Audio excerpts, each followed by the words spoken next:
Hey friends, tonight we descend into the secrets of the ancient catacombs, Rome's darkest refuge, where early Christians carved their faith into the earth. These tunnels, less a grave and more a rebellion, hid worshippers from emperors who'd rather see them burn than pray. So before you settle in, take a moment to like this video and subscribe, but only if you're drawn to these shadows as much as I am. Drop a comment to share where you're tuning in from and what time it is for you.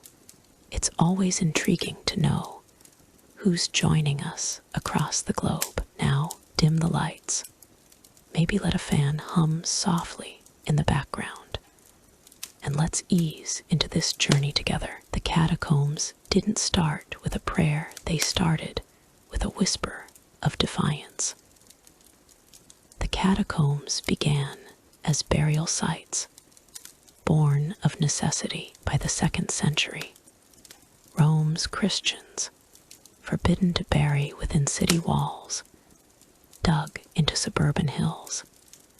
As Eusebius' ecclesiastical history notes, San Callisto, sprawling over 90 acres, held 500,000 bodies by the 5th century, its niches stacked in darkness. As archaeological reports confirm, you're there, the tunnel narrow, the air thick with earth, a fossor's pickaxe echoing. Naples' San Gennaro catacombs, carved in the 3rd century, housed martyrs, their graves marked with frescoes. As excavations show, these sites, practical yet sacred, gave Christians a place to honor their dead, their faith defiant. Construction was a labor of secrecy. Fossors, or diggers, worked by lamplight, their tunnels winding to avoid collapse. As 3rd century Roman records describe, you're in that passage, the lamp flickering, the tufa crumbling, their breath steady but cautious. Some catacombs, like Rome's San Sebastiano, reached 5 levels deep. Their 7 miles of tunnels, a maze. As archaeological maps reveal, Paris' early catacombs, less known, began in quarries. Their Christian use hinted in 4th century inscriptions. These labors, hidden from Roman eyes, wove a network beneath the empire, their scale a quiet marvel. The catacombs were grim but sacred, bodies wrapped in linen, filled loculi shelf like graves sealed with marble or clay. As San Callisto finds show, you're there, the stone cold, a Christian sealing a grave, his prayer soft. Mass burials marked persecution's Diocletian's 303 edict-filled Rome's Priscilla catacombs with martyrs, their bones layered. As Jerome's letters note, disease, too, crowded the tunnels. A 3rd century plague left unmarked graves in Naples, their haste a silent tragedy. As excavations hint, yet these spaces, heavy with death, glowed with hope, their walls painted with doves and fish. Art adorned the darkness. San Callisto's frescoes from the 3rd century show Christ as the Good Shepherd, their colors vivid despite time. As archaeological reports detail, you're in that chamber, the paint fresh, a Christian's brush careful, the air damp. Inscriptions like Pax Tecum in San Sebastiano, bless the dead, their Latin carved by trembling hands. Some art hid symbols of 4th century Naples fresco, with a cryptic Chi Rho, puzzled even monks. As annals note, these images born of faith, gave the catacombs life, their beauty a whisper against despair. Persecution shaped their purpose under Nero in 64 AD. Christians hid in Rome's catacombs, their meetings secret. As Tacitus' annals suggest, you're there, the tunnel tight, their voices low, a Roman patrol above. The 250 Decian persecution drove more underground, their graves doubling as altars. As martyr acts record, yet safety was fragile. A 3rd century San Gennaro collapse killed worshippers, their bones found in 20th century digs. These risks, born in silence, made the catacombs a refuge, their darkness a shield for faith.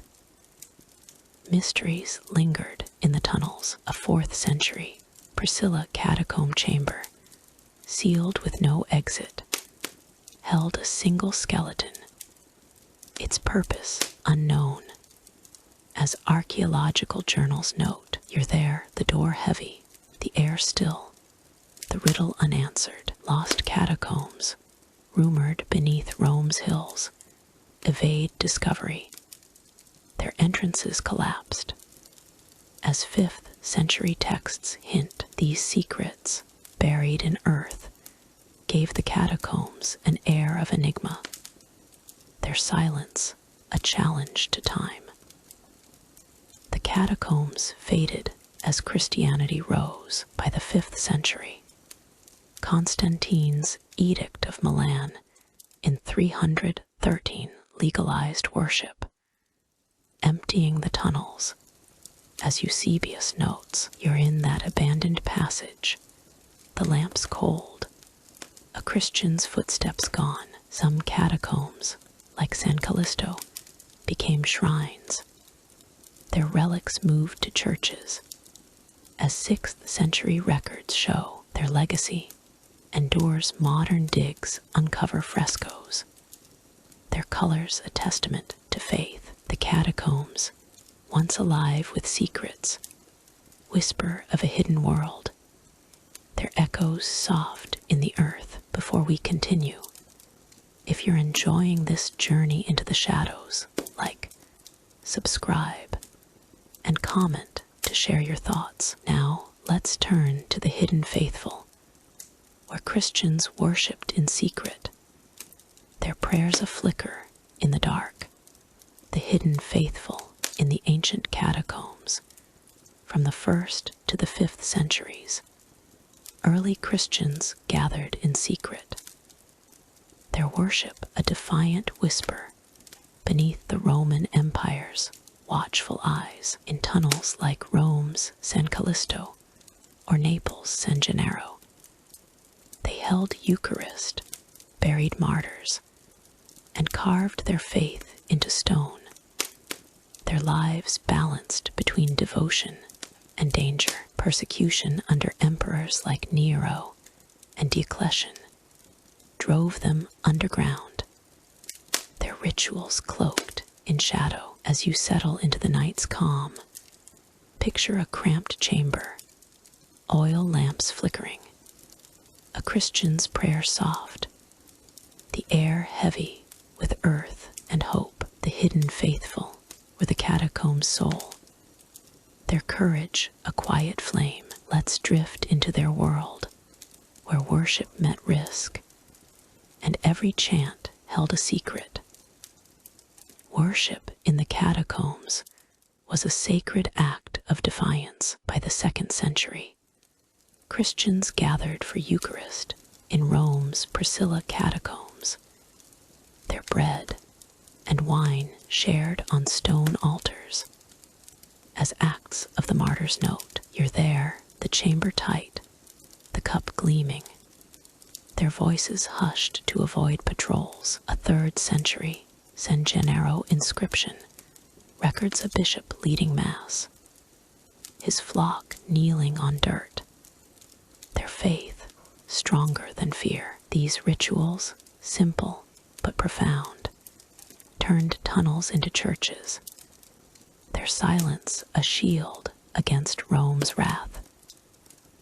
Persecution shaped their secrecy. Nero's 64 AD purge, blaming Christians for Rome's fire, sent them underground. As Tacitus' annals describe, you're in that tunnel, the air damp, a Christian's breath quick, footsteps above. The 250 Decian edict forced Christians to sacrifice to pagan gods, or die many hid in San Sebastiano, their prayers whispered. As Martyr Acts record, Diocletian's 303 persecution was fiercest. San Callisto's chambers held secret baptisms, their water drawn from springs. As Jerome's letters note, these acts, hidden in darkness, were the faithful's defiance, their risk eternal. Martyrs were the catacombs' heart, a 3rd century San Callisto grave, marked with Martyr Agnes, held a young woman executed for her faith, her tomb a shrine. As archaeological finds show, you're there, the niche sealed, a Christian's candle steady, her name revered.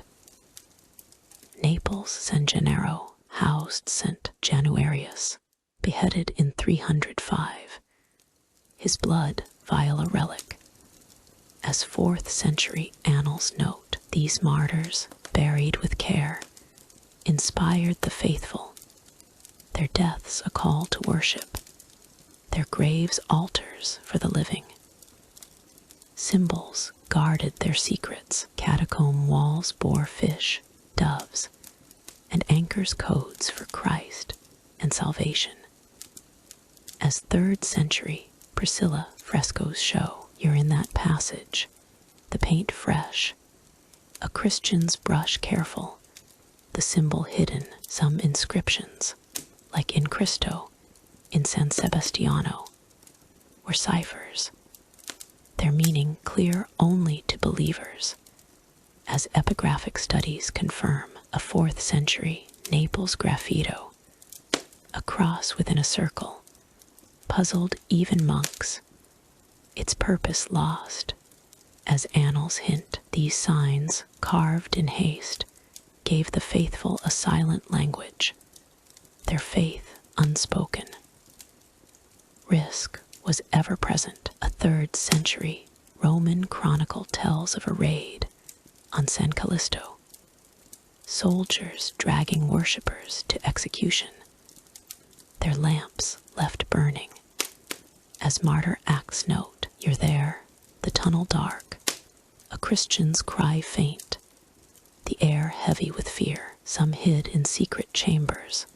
A 4th century San Gennaro dig found a sealed room, its altar intact, its worshippers gone. Betrayal was grimmer. A 3rd century Priscilla record notes a traitor revealing a meeting, his flock arrested. As Eusebius writes, these dangers, born in silence, made faith a costly vow. Community sustained them. A 2nd century San Sebastiano inscription lists a widow's gift of oil for lamps, her charity binding the faithful. As archaeological finds show, you're in that chamber, the lamp glowing, her offering warm, the air alive with gratitude. Monks, later guarding catacombs, preserved these spaces.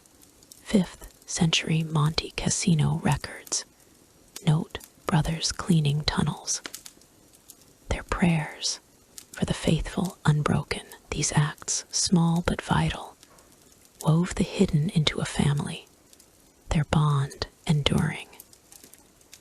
Mysteries veiled their worship. A 4th century San Callisto chamber, found in 19th century digs, held an unknown altar, its carvings strange, its purpose unrecorded. You're there, the stone cold, the air still, the riddle deep. Lost catacombs, rumored beneath Alexandria, evade discovery, their faithful forgotten.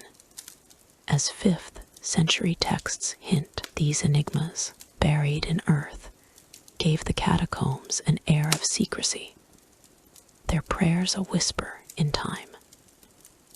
As Christianity rose, the faithful emerged. Constantine's 313 Edict of Milan freed worship, emptying catacombs. As Eusebius notes, you're in that tunnel, the air quiet, a Christian's lamp cold, their church above ground. Some catacombs, like San Callisto, became shrines. Their relics moved to basilicas. As 6th century records show, their legacy lives, modern pilgrims visit San Gennaro, its frescoes vivid. As UNESCO logs note, the hidden faithful, from Rome's depths to Naples' tunnels, were a light in the dark, their echoes soft in the earth. Now let's turn to the catacomb artists, where frescoes and carvings told tales, their colors a quiet legacy. Catacomb artists in the ancient catacombs, from the 1st to the 5th centuries. Early Christians transformed dark tunnels into galleries of faith. Their frescoes and carvings, a testament to hope beneath Rome, Naples, and beyond. In places like San Callisto and San Gennaro, these artists, often unnamed believers, painted doves, fish, and shepherds on damp tufa, their work glowing by lamplight. Their art, born under persecution, carried sacred symbols and hidden meanings. Its beauty, a quiet rebellion against a hostile world. As you settle into the night's calm, picture a shadowed chamber, a Christian's brush tracing a cross, the air cool and earthy, their strokes steady despite danger. The catacomb artists wove stories in stone, their colors a whisper of eternity. Let's drift into their world, where faith met creativity, and every image held a secret. These artists worked in secrecy, their tools simple brushes, pigments, chisels, yet their skill profound. A 3rd century San Callisto fresco, uncovered in modern digs, shows Christ as the Good Shepherd, his robes vibrant. As archaeological reports note, you're there, the paint wet, the artist's hand careful, the tunnel's silence heavy. Naples' San Gennaro catacombs, from the 4th century, bear carvings of Jonah and the whale, their lines delicate, as inscriptions describe. These works, crafted under flickering lamps, turned graves into shrines, their beauty a defiance of Rome's decrees. As Eusebius' ecclesiastical history hints, their materials were scavenged or sacred. Pigments made from ochre and charcoal were mixed with water.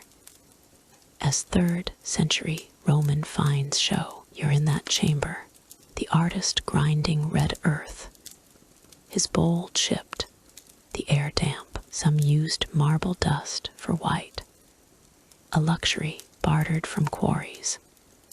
As Naples' excavation reports note, tools were basic chisels, carved epitaphs, like Pax Tecum in San Sebastiano, their letters uneven but devout.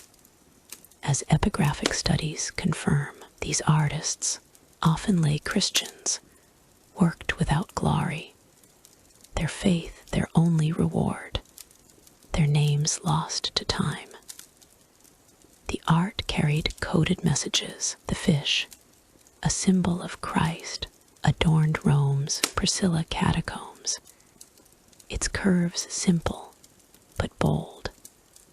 As 3rd century frescoes reveal, you're there, the symbol fresh, the artist's eyes wary, a patrol above, doves meaning peace, graced San Gennaro's walls, their wings a prayer for rest. As 4th century annals note, some symbols were enigmas of 4th century. San Callisto fresco, with a veiled figure, puzzled even early monks. Its meaning debated. As Jerome's letters hint, these codes, hidden in plain sight, spoke to the faithful, their secrecy a shield against persecution. Persecution shaped their craft during Nero's 64 AD purge. Artists painted in haste, their work rough but fervent. As Tacitus' Annals suggests, you're in that tunnel, the brush quick, the artist's breath short, soldiers nearing the 303 Diocletian persecution, forced deeper secrecy. San Sebastiano's carvings, half finished, bear chisel marks of interrupted work, as digs show, yet some defied danger. A 3rd century Priscilla artist painted a Eucharist scene during raids, its bread and cup vivid. As Martyr Acts note, these acts, risky but resolute, made the catacombs a canvas of courage, their art a silent sermon. The artists faced grim realities. A 3rd century San Gennaro tale tells of an artist caught painting, his tools seized, his fate execution. As annals record, you're there, the chamber dark, his lamp snuffed, the air thick with fear. Collapses were a threat. 20th century digs in San Callisto found a crushed skeleton with a brush, its owner buried mid-work. As reports detail, disease, too, haunted them. A 3rd century plague left Naples' catacombs littered with unfinished frescoes, their artists gone. As excavations hint, these losses, born in silence, gave the art a mournful weight, its beauty hard won. Their work served the faithful. Frescoes guided worshippers. San Callisto's 3rd century orant figure, arms raised, marked a prayer space. As archaeological journals note, you're in that niche, the figure glowing, a Christian kneeling, the air holy. Epitaphs, like In Christo in San Sebastiano, named the dead, their letters a comfort to mourners. As 4th century inscriptions show, some art hid relics of 4th century Naples dig, found a fresco covering a bone cache, its purpose secret. As reports note, these creations, practical yet divine, bound the community, their images a shared hope. Mysteries clung to their work. A 4th century San Callisto chamber, sealed in antiquity, held a fresco of an unknown saint, its style alien, its origin lost. As digs reveal, you're there, the paint faded, the artist's intent a riddle, the air still. Rumors of hidden galleries, hinted in 5th century texts, speak of art unseen since Constantine. Their entrances collapsed. These enigmas, etched in stone, gave the artist's work an air of mystery, their strokes a puzzle for the ages. As Christianity rose, their art endured. The 313 Edict of Milan freed worship, but catacomb art inspired church mosaics. As 5th century basilica records show, you're in that tunnel, the frescoes dim, their legacy above ground. San Callisto's relics, moved to churches, left their art as shrines. As 6th century annals note, modern pilgrims visit San Gennaro, its frescoes vibrant. As UNESCO logs confirm, the catacomb artists, from Rome's depths to Naples' shadows, painted faith in darkness, their echoes glowing in the earth. Now, let's turn to the martyrs' tombs, where the faithful buried their heroes, their graves a quiet defiance. Martyrs' tombs in the ancient catacombs, from the 1st to the 5th centuries. The tombs of martyrs were sacred shrines, their bones revered in the shadowed tunnels beneath Rome, Naples, Syracuse, and other early Christian strongholds. In places like San Callisto, San Gennaro, and the catacombs of Domitilla, believers buried their heroes, those who faced death for their faith under Roman persecution, with profound care. Their graves, adorned with epitaphs, frescoes, and whispered prayers. These tombs were more than resting places. They were altars for secret worship, their presence a beacon of defiance for the faithful navigating a world of danger. As you settle into the night's calm, picture a narrow tunnel, a martyr's grave glowing faintly under the flicker of an oil lamp, a Christian's prayer soft but resolute, the air heavy with reverence and earth. The martyrs' tombs were the catacombs' beating heart, their sacrifice a quiet flame of courage. Let's drift into their world, where death met devotion, and every grave wove a story of faith. The martyrs were the soul of the catacombs, their deaths a testament to unyielding belief. In Rome's San Callisto, a 3rd century tomb inscribed with Agnes, martyr, cradled a young woman beheaded for refusing to renounce Christ. Her grave a pilgrimage site by the 4th century. As archaeological inscriptions confirm, you're there, the niche sealed with a marble slab, a Christian's candle casting shadows, her name spoken in awe.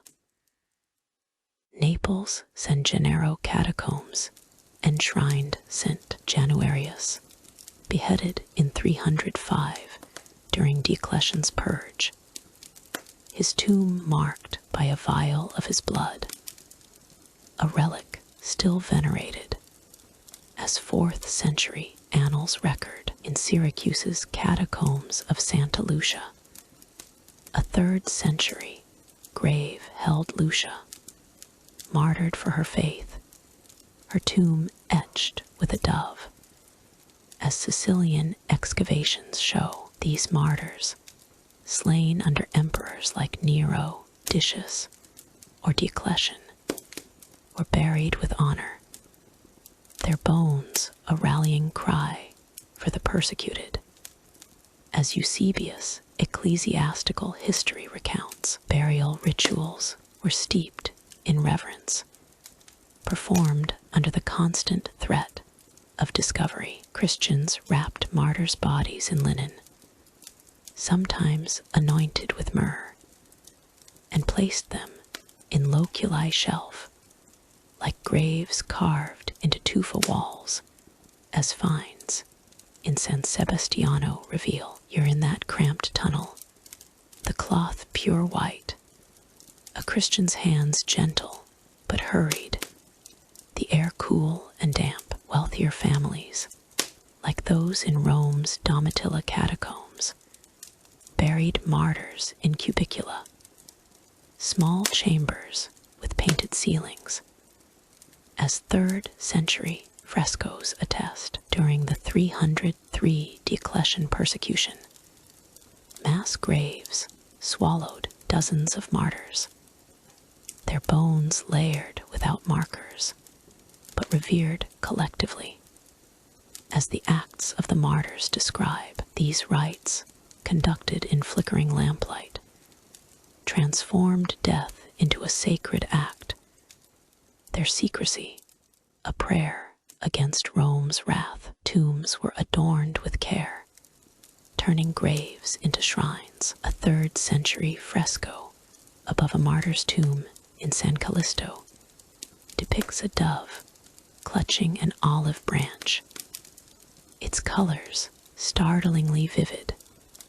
As archaeological reports note, you're there, the artist's brush steady despite trembling hands, the grave glowing softly, the air thick with moisture. Epitaphs like Felix in Cristo, carved in San Gennaro, named martyrs with simple Latin, their letters etched by fossors under lamplight. As 4th century epigraphic studies show, some tombs concealed relics. A 3rd century Naples dig uncovered a martyr's bone wrapped in purple cloth, hidden beneath a slab, its owner a mystery. As excavation journals detail, these adornments, humble yet sacred, made tombs altars, their beauty a solace for mourners braving persecution.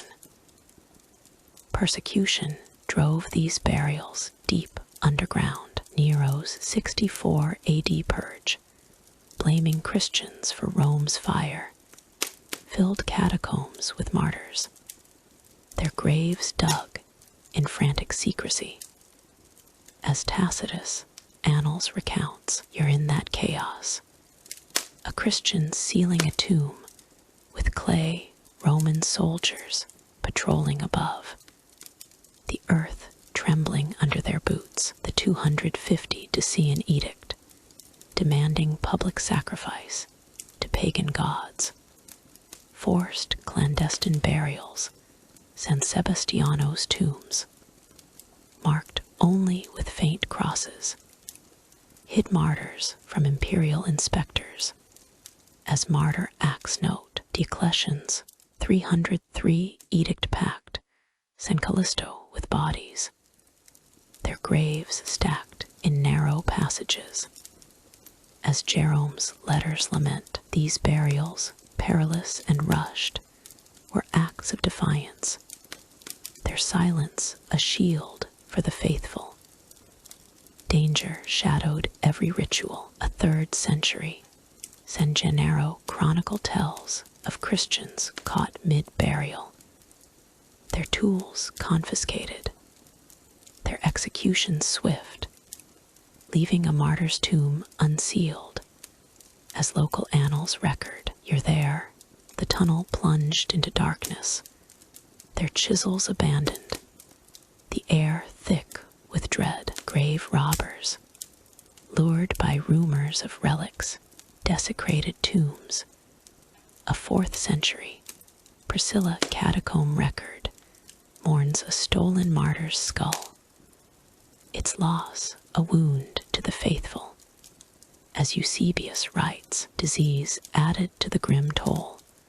A 3rd century plague swept Naples, filling catacombs with hasty, unmarked graves, their martyrs lost to fever.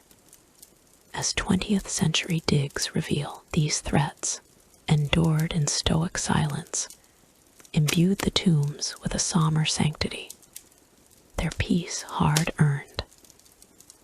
The faithful flocked to these tombs, seeking strength. Pilgrims, risking arrest, visited San Callisto, leaving clay lamps at martyrs' graves, their glow a quiet prayer.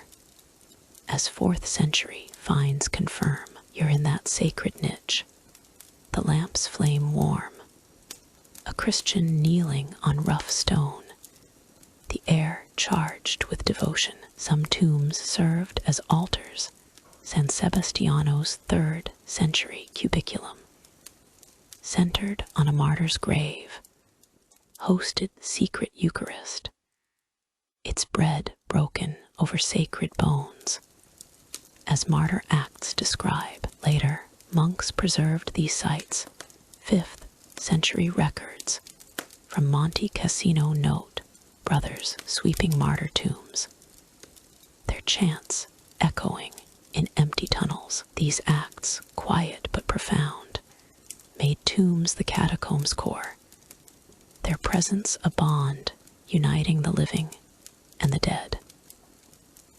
Mysteries shrouded the tombs, deepening their allure. A 4th century San Callisto grave, uncovered in 19th century excavations, held an unmarked skeleton clutching a silver cross, its identity lost to time. As archaeological journals note, you're there, the bones still, the air heavy with questions, the riddle unanswered, whispers of hidden tombs, hinted in 5th century texts by Prudentius, speak of martyrs buried in sealed chambers.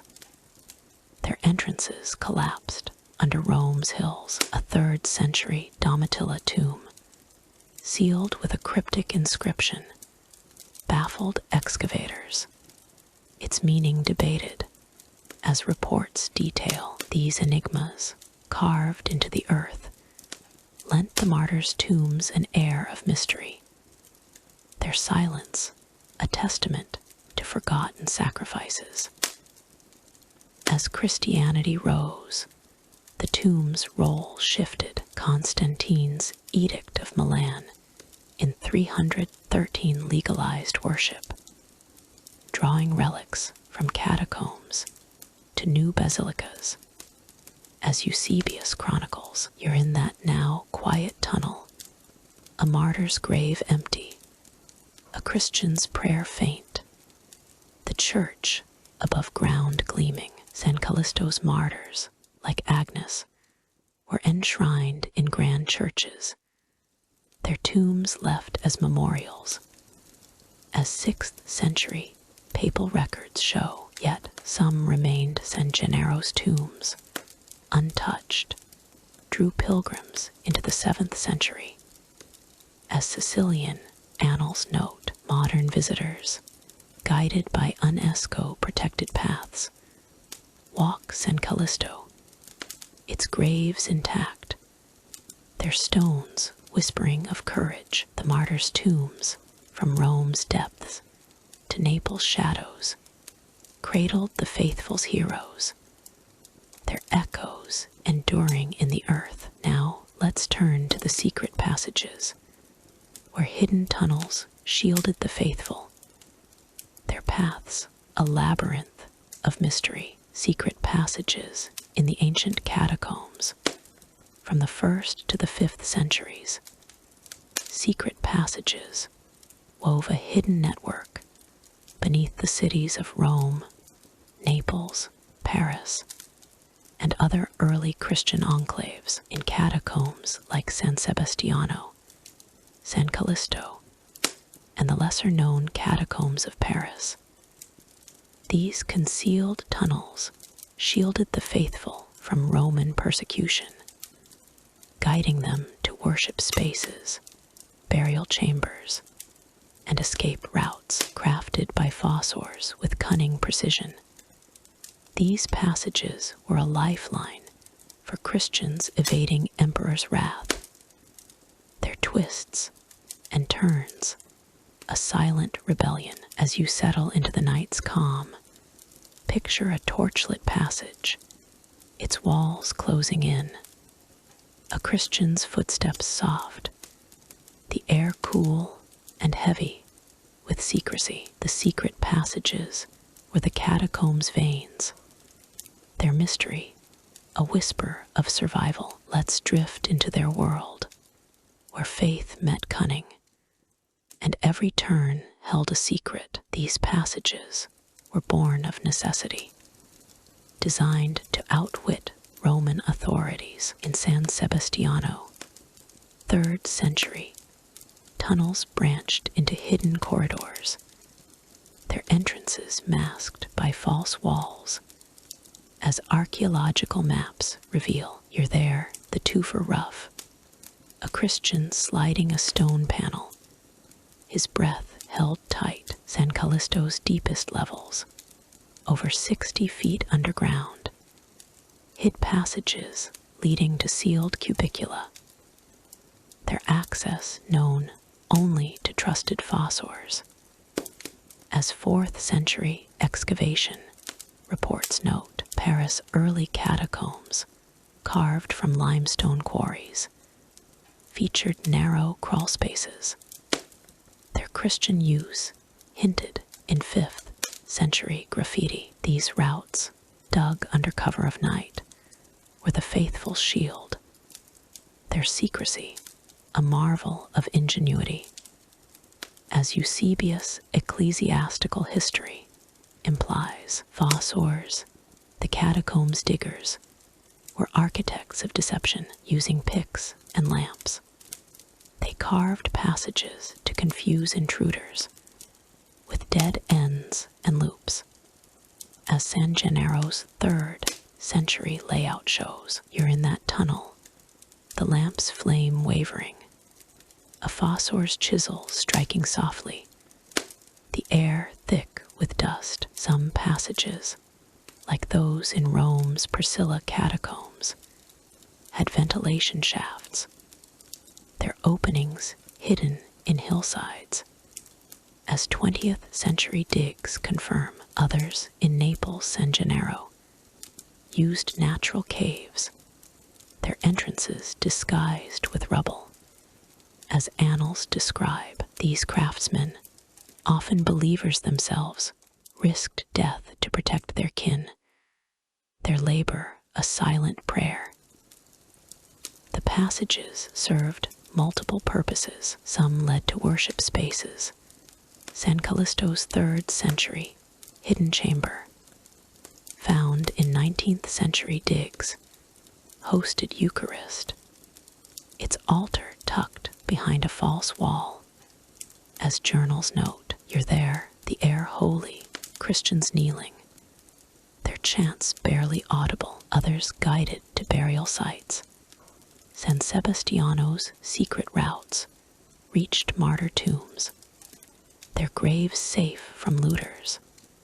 As martyr acts record, escape paths were vital. A 3rd century San Gennaro passage, ending at a riverbank, saved worshippers during raids.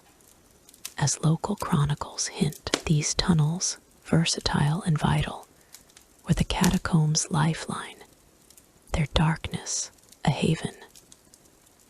Persecution fueled their creation. Nero's 64 AD purge drove Christians to hide in San Sebastiano's passages, their exits known only to elders.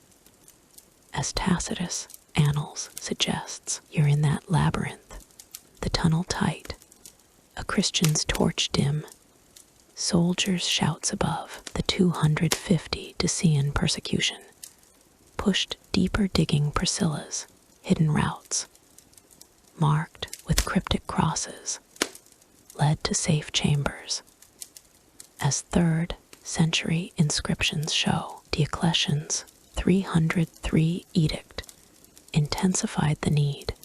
San Callisto's passages, packed with refugees, saw collapses, their bones found in 20th century digs. As reports lament, these dangers, faced in silence, made the passages a desperate necessity, their secrecy a fragile hope. Risks were ever present. A 3rd century San Gennaro tale tells of a passage collapsing mid-escape, trapping Christians, their cries unheard.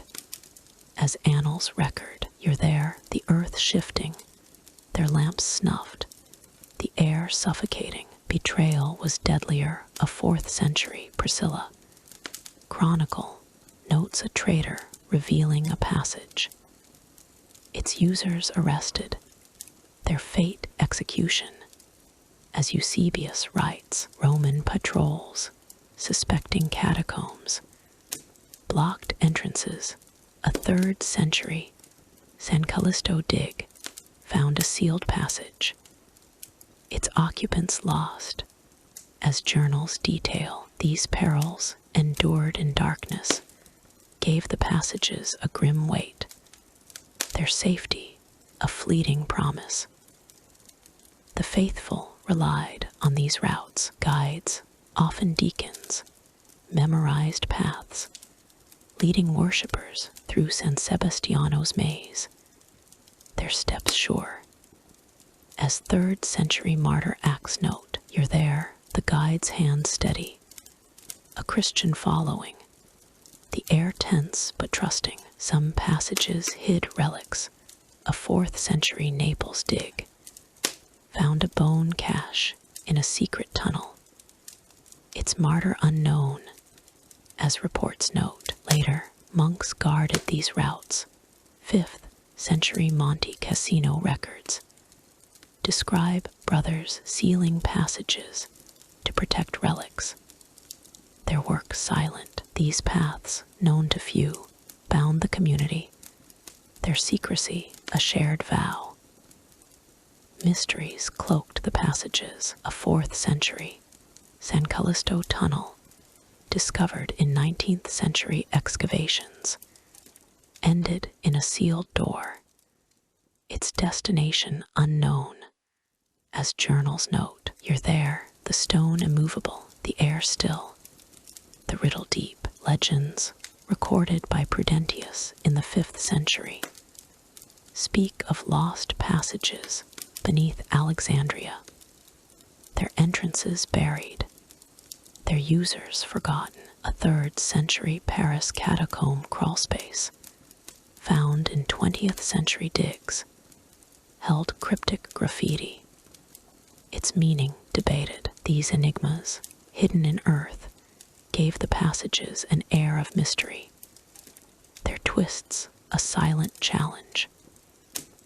As Christianity rose, the passages fell silent. Constantine's 313 Edict of Milan emptied catacombs, their tunnels abandoned.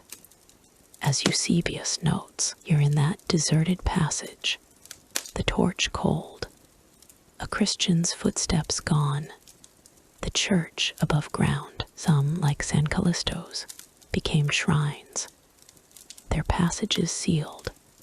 As 6th century records show, modern explorers, guided by UNESCO paths, walk San Gennaro, its tunnels intact, their stones whispering of escape. The secret passages, from Rome's depths to Paris quarries, shielded the faithful, their echoes enduring in the earth. Now, let's turn to the relics below, where sacred fragments held power, their mysteries buried in shadow. Relics below in the ancient catacombs.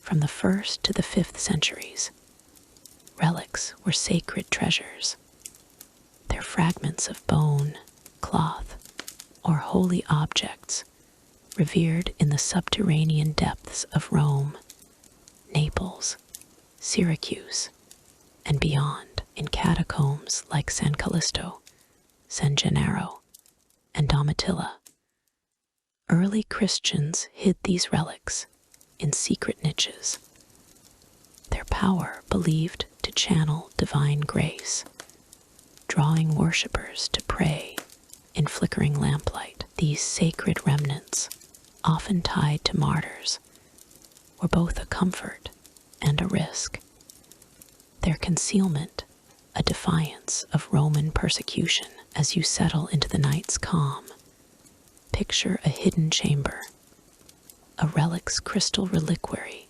glinting faintly, a Christian's prayer barely audible, the air heavy with earth and awe. The relics below were the catacombs' soul, their mysteries buried in shadow. Let's drift into their world, where faith met secrecy, and every fragment held a story. Relics were the catacombs' most cherished possessions, believed to bridge earth and heaven. In Rome's San Callisto, a 3rd century niche held a martyr's bone, wrapped in linen and sealed in a clay vial. As archaeological finds confirm, you're there, the vial cool in a Christian's hands, the tunnel dim, their reverence palpable. Naples' San Gennaro enshrined the blood of St. Januarius, martyred in 305. Its vial set in a stone alcove, still venerated today. As 4th century annals note, Syracuse's Catacombs of Santa Lucia hid a fragment of St. Lucy's veil, its fabric a pilgrimage draw. As Sicilian records show, these relics, sacred to the faithful, turned catacombs into shrines, their power a whisper of miracles, as Eusebius' ecclesiastical history recounts.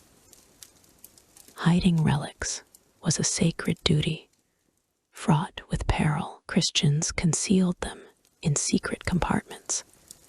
San Sebastiano's 3rd century digs revealed a bone cache behind a false wall, its location known only to elders. As Martyr Acts describe, you're in that passage, the stone sliding shut, a Christian's breath quick, the air thick with dust. Some relics, like a 4th century Domitilla, find of a martyr's finger in a lead box, were buried beneath graves, their secrecy vital under Diocletian's 303 edict. As Jerome's letters note, these acts, performed in darkness, protected the sacred, their silence a shield against Roman raids. Relics inspired devotion and miracles. A 3rd century San Callisto record tells of a lame pilgrim healed at a martyr's relic, his crutch left behind.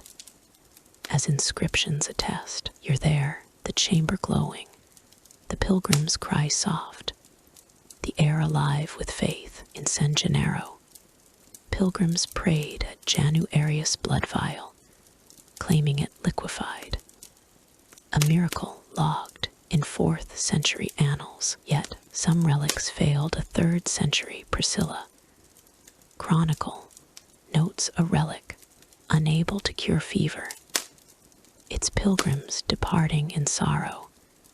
As Eusebius writes, these stories, blending hope and loss, gave relics their mystique, their power a quiet draw for the faithful.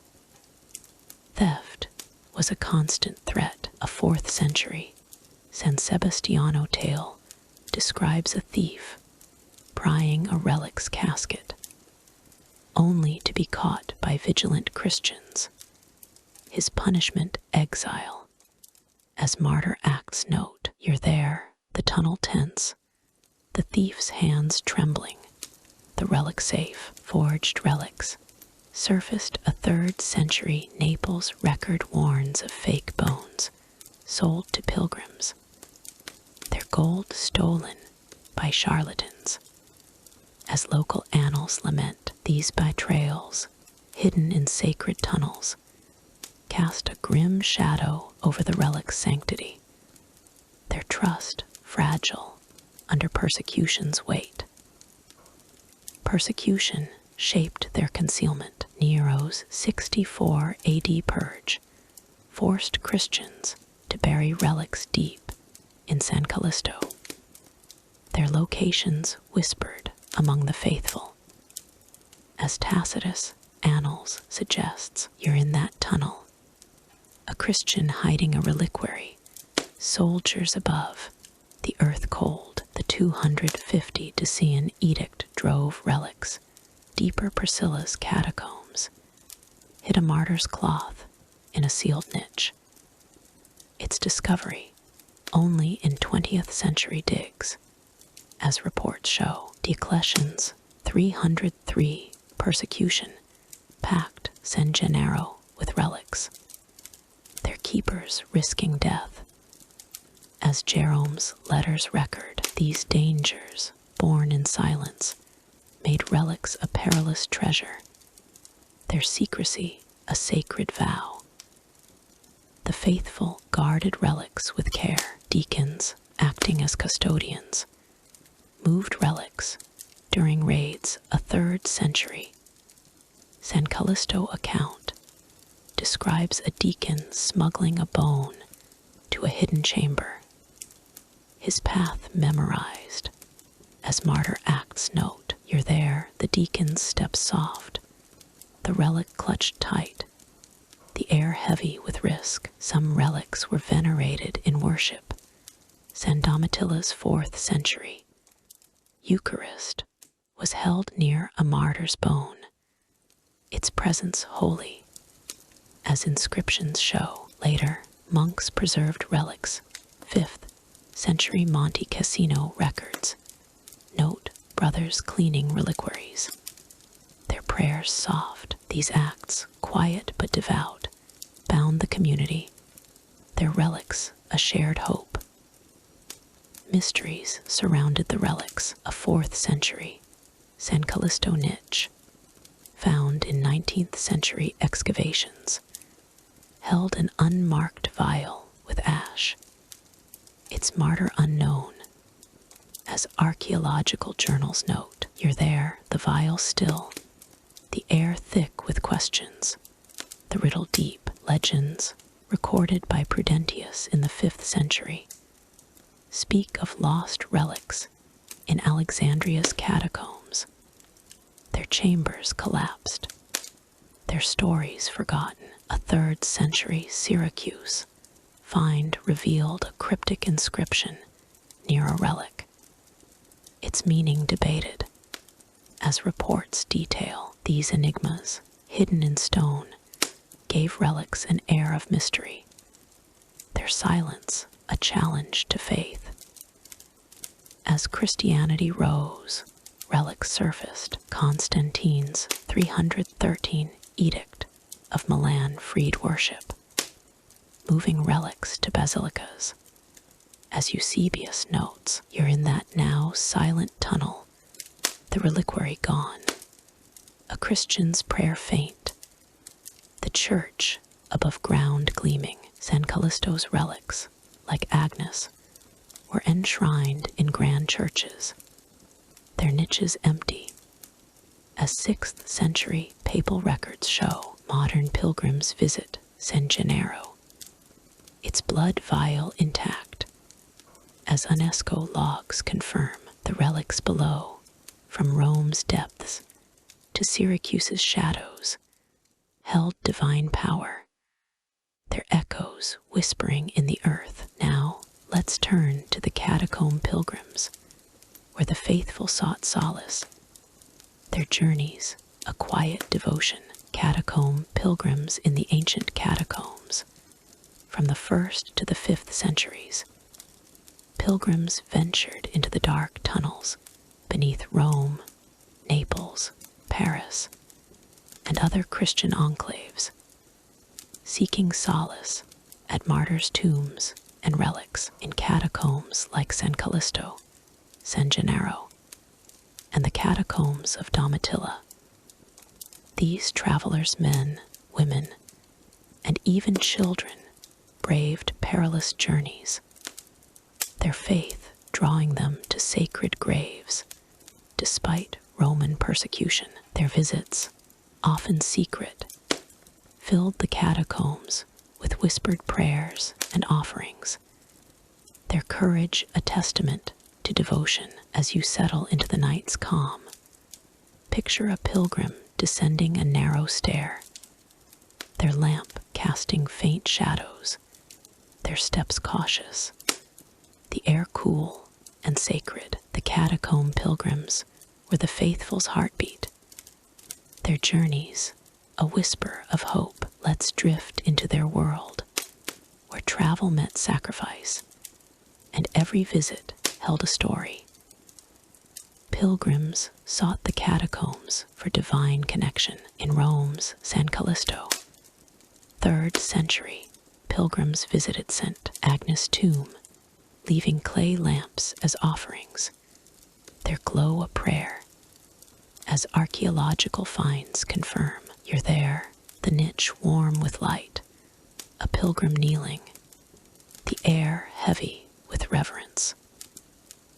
Naples San Gennaro drew crowds to St. Januarius' blood vial, their gifts of oil logged in 4th century annals. Paris' early catacombs, less known, hosted pilgrims at a martyr's grave, their visits etched in 5th century graffiti. These journeys, driven by faith, made catacombs shrines, their power a draw for the weary.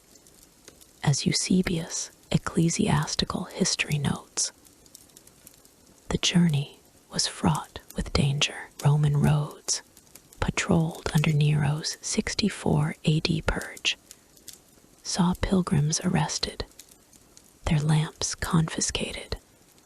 As Tacitus' Annals recounts, you're there, a pilgrim hiding their cross, soldiers nearing, the air tense. The 250 Decian edict forced pilgrims to travel by night.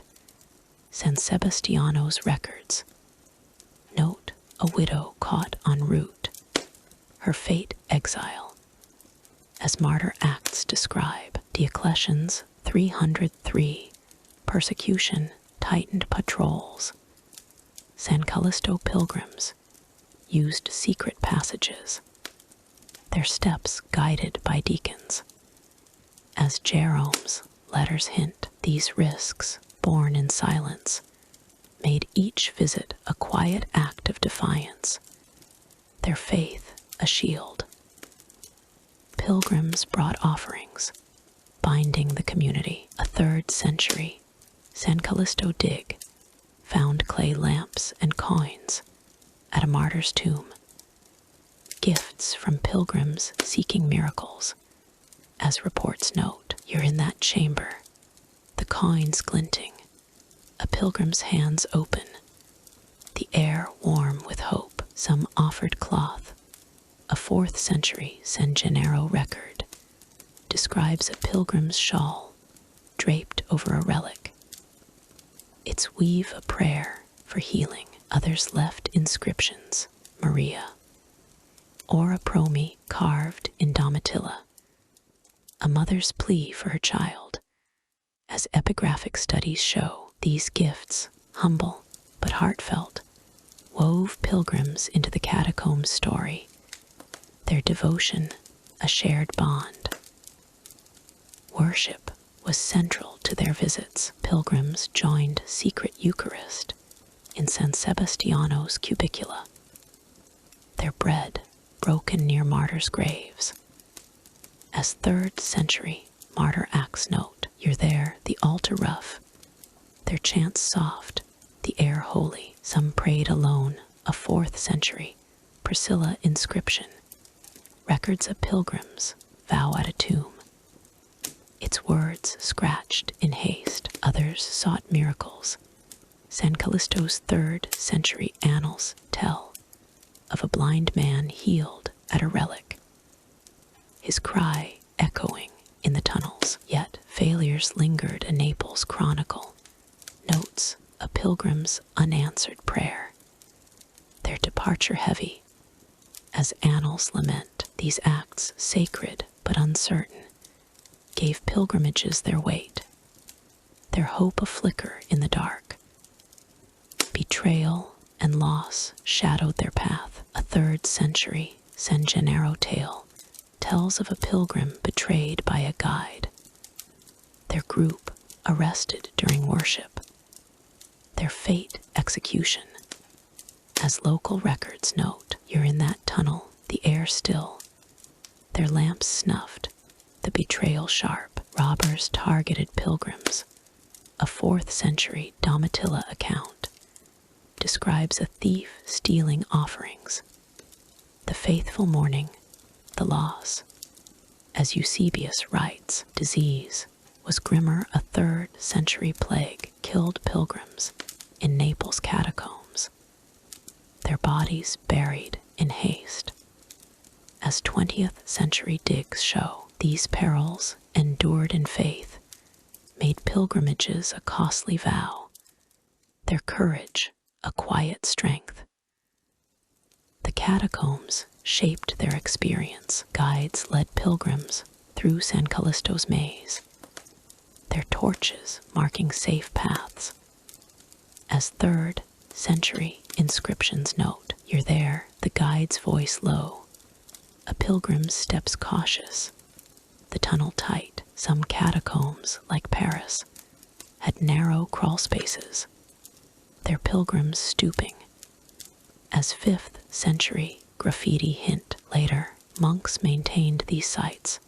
5th century Monte Cassino records note brothers guiding pilgrims to relics, their care preserving sacred spaces. These efforts, silent but vital, made the catacombs a refuge, their tunnels a path to God. Mysteries cloaked their journeys. A 4th century San Callisto find, uncovered in 19th century digs, revealed a pilgrim's lamp with a cryptic symbol, its meaning lost. As journals note, "You're there," the lamp dim, the air heavy with questions, the riddle unanswered. Legends, recorded by Prudentius in the 5th century, speak of lost pilgrims in Alexandria's catacombs, their fates unknown, their tunnels collapsed. A 3rd century Naples inscription, half erased, hints at a secret pilgrimage, its purpose debated. These enigmas, etched in stone, gave pilgrims' visits an air of mystery, their steps a whisper in time. As Christianity rose, pilgrimages shifted. Constantine's 313 Edict of Milan opened churches, drawing pilgrims above ground. As Eusebius notes, "You're in that silent catacomb, the tombs empty, a pilgrim's prayer faint, the basilica gleaming." San Callisto's relics moved to churches, their tunnels quiet. As 6th century records show, modern pilgrims visit San Gennaro, its graves vibrant.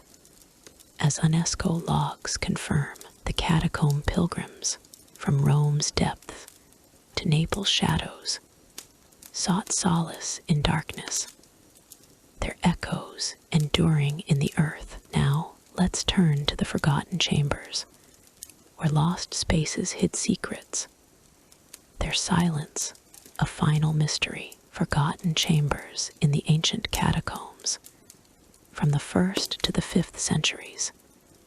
Forgotten chambers lay hidden beneath the earth of Rome, Naples, Syracuse, and other early Christian enclaves. In catacombs like San Callisto, San Gennaro, and the catacombs of Domitilla.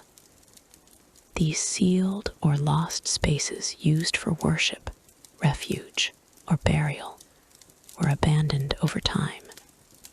Their entrances collapsed or concealed, holding relics, frescoes, or the bones of the faithful.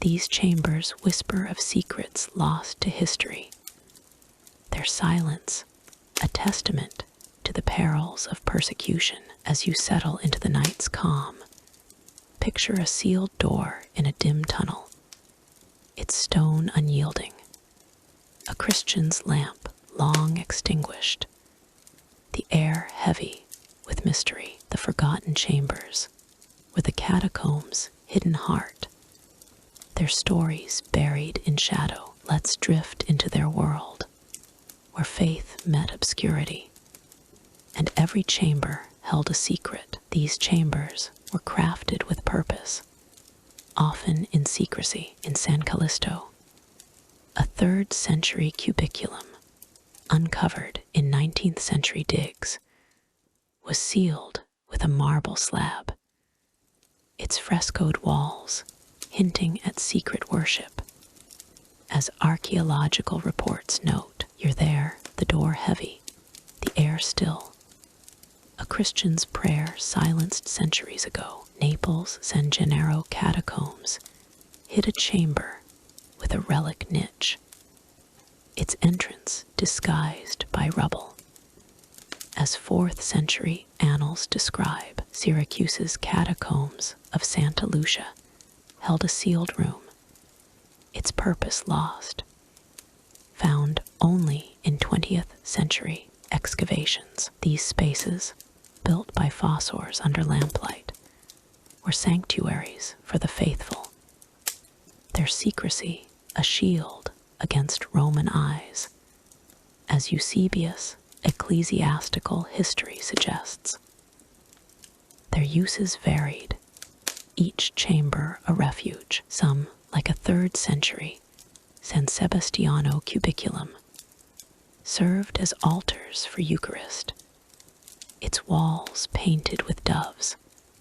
As Martyr Acts note, you're in that sacred space, the altar rough, a Christian's chant faint, the air holy. Others hid relics. A 4th century Domitilla find revealed a chamber with a bone cache, its location known only to deacons. As excavation journals confirm, escaped chambers, like one in San Gennaro, led to hidden exits, their paths saving lives during Diocletian's 303 persecution. As local chronicles hint, these rooms, versatile but concealed, were the catacombs' lifeline, their darkness a haven for faith. Persecution drove their creation. Nero's 64 AD purge forced Christians to carve secret chambers in San Callisto, their entrances masked by false walls. As Tacitus' Annals recounts, you're there, a fossor's chisel striking softly, soldiers above, the air tense. The 250 Decian edict pushed deeper concealment. Priscilla's Catacombs hid a chamber with a sealed door, its graffiti hinting at refuge. As 3rd century inscriptions show, Diocletian's 303 edict filled San Callisto with hidden rooms, their occupants fleeing raids. As Jerome's letters note, these chambers, born of necessity, were acts of defiance, their silence a fragile hope. Danger shadowed their use. A 3rd century San Gennaro chronicle tells of a chamber collapsing during worship, trapping the faithful, their bones found in 20th century digs. As reports lament, you're there, the earth rumbling, their lamps snuffed, the air suffocating. Betrayal was grimmer. A 4th century Priscilla record notes a traitor revealing a chamber's entrance, its worshippers arrested. As Eusebius writes, Roman patrols sealed passages. A 3rd century San Callisto dig found a blocked chamber, its occupants lost. As journals detail, these perils, endured in darkness, gave the chambers a grim weight, their safety a fleeting promise. Their contents fueled their mystery. A 4th century San Callisto chamber, uncovered in 19th century excavations, held a fresco of an unknown saint, its style unique, its purpose debated. As reports note, you're there, the paint faded, the air thick with questions. The figures gaze distant, some chambers hid. Relics. A 3rd century Naples dig found a sealed niche with a martyr's bone, its owner unknown. As annals record, others held inscriptions in pace, scratched in Domitilla's chamber, its author a mystery. As epigraphic studies show, these remnants, preserved in silence, made the chambers enigmatic, their secrets locked in stone. The faithful used these spaces sparingly. Deacons guided worshippers to San Sebastiano's hidden chambers, their paths memorized to avoid detection. As 3rd century martyr Acts note, "You're there, the guide's torch dim, a Christian's steps cautious, the air tense but trusting." Some chambers were sealed after use. A 4th century San Gennaro find revealed a room locked with clay, its altar intact, as digs confirm. Later, monks preserved these spaces. 5th century Monte Cassino records note brothers sealing chambers to protect relics, their work silent. These efforts, quiet but vital, kept the chambers sacred, their secrecy a shared vow. Mysteries defined the forgotten chambers. A 4th century San Callisto room, found in 20th century excavations, had a sealed door with no exit, its skeleton clutching a cross. As journals note, "You're there, the door immovable, the air heavy, the riddle unanswered." Legends, recorded by Prudentius in the 5th century, speak of lost chambers beneath Alexandria, their entrances buried, their contents forgotten. A 3rd century Syracuse chamber, half collapsed, held cryptic graffiti, its meaning lost.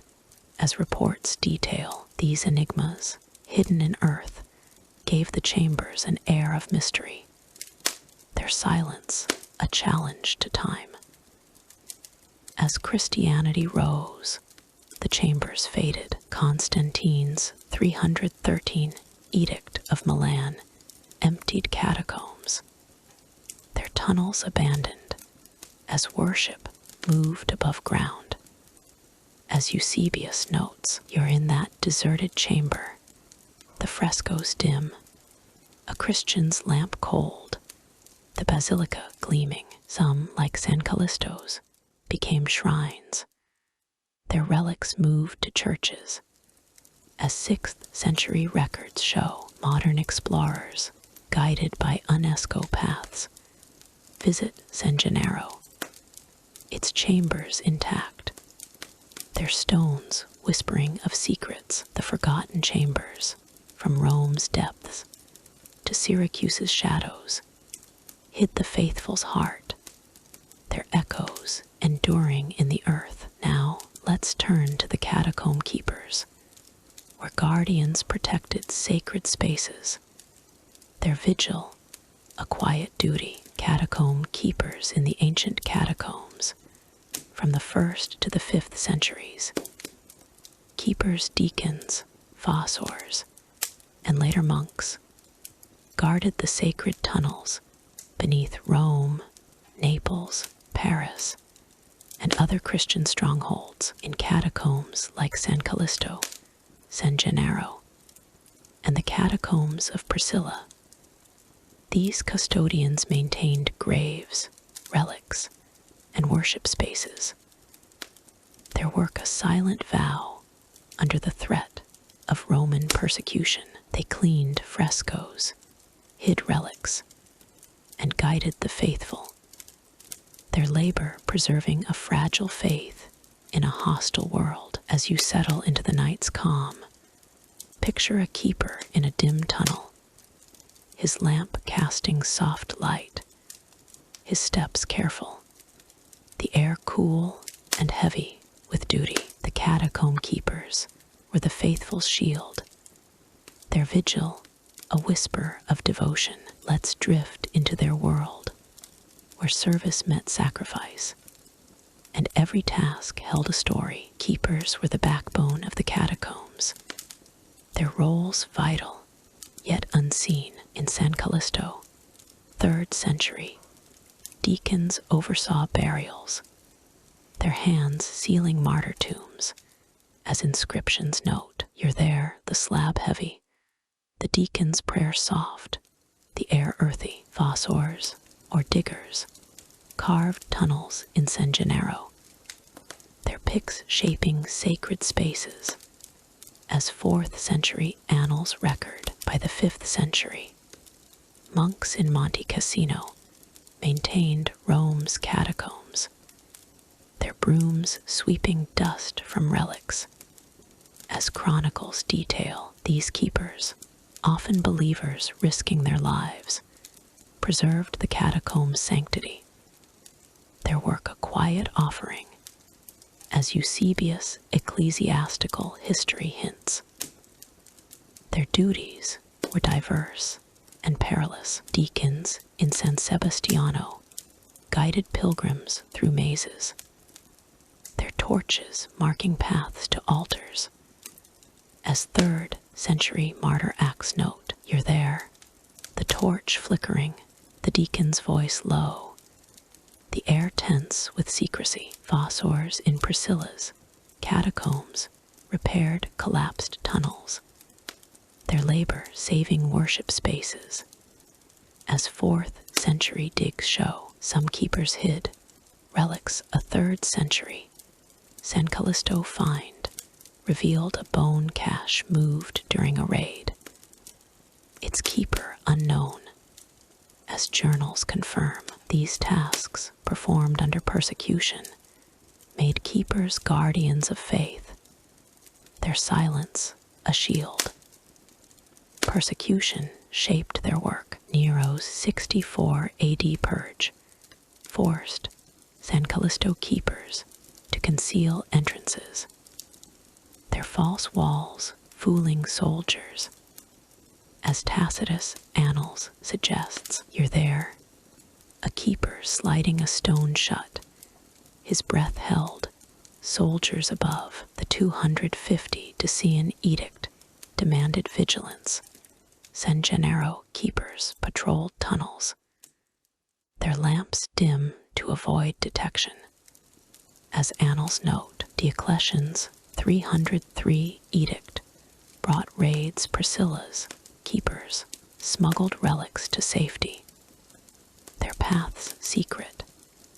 As Jerome's letters record, these dangers, faced in darkness, gave their work a grim urgency, their duty a costly vow.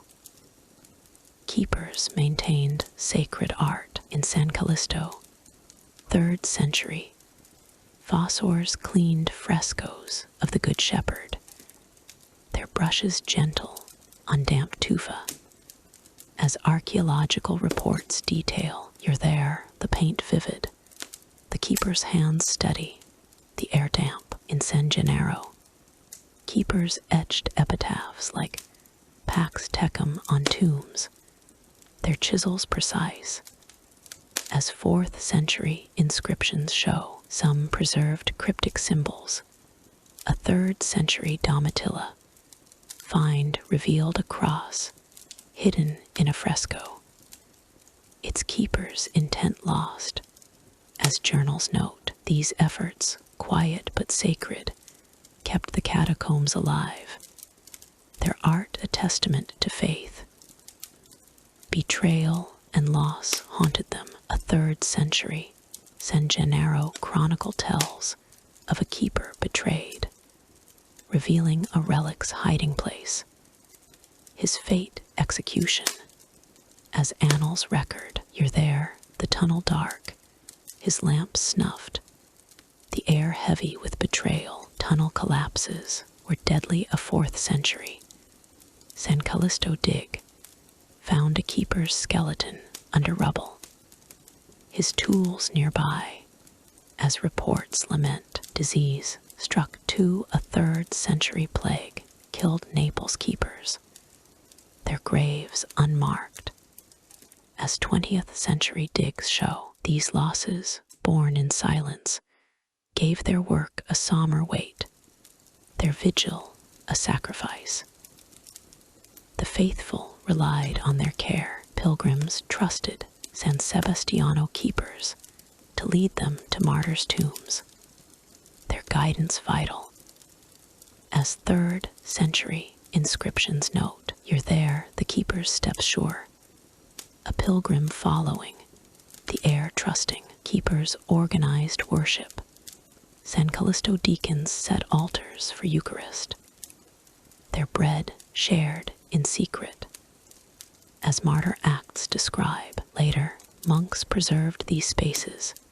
5th century Monte Cassino records note brothers guarding relics, their prayers soft. These acts, humble but essential, bound the community, their keepers a quiet strength.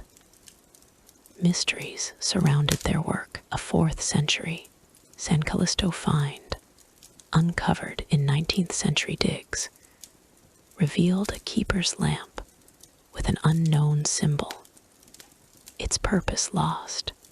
As journals note, "You're there, the lamp dim, the air thick with questions, the riddle unanswered." Legends, recorded by Prudentius in the 5th century, speak of keepers lost in Alexandria's catacombs, their tunnels collapsed, their stories forgotten. A 3rd century Naples inscription, half erased, hints at a keeper's secret task, its meaning debated. These enigmas, etched in stone, gave keepers' work an air of mystery, their silence enduring.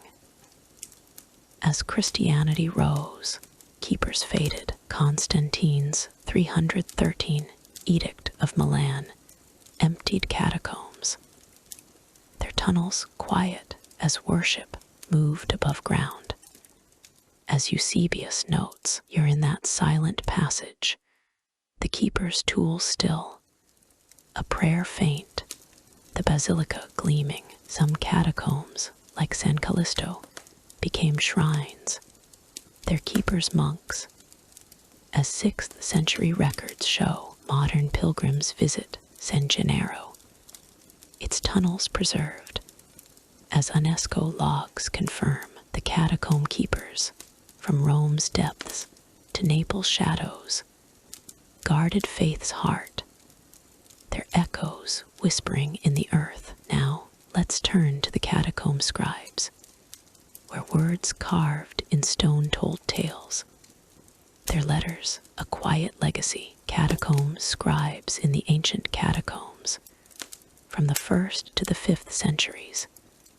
Scribes left their subtle mark on the tunnels beneath Rome, Naples, Syracuse, and other early Christian refuges. In catacombs like San Callisto, San Gennaro, and the catacombs of Priscilla.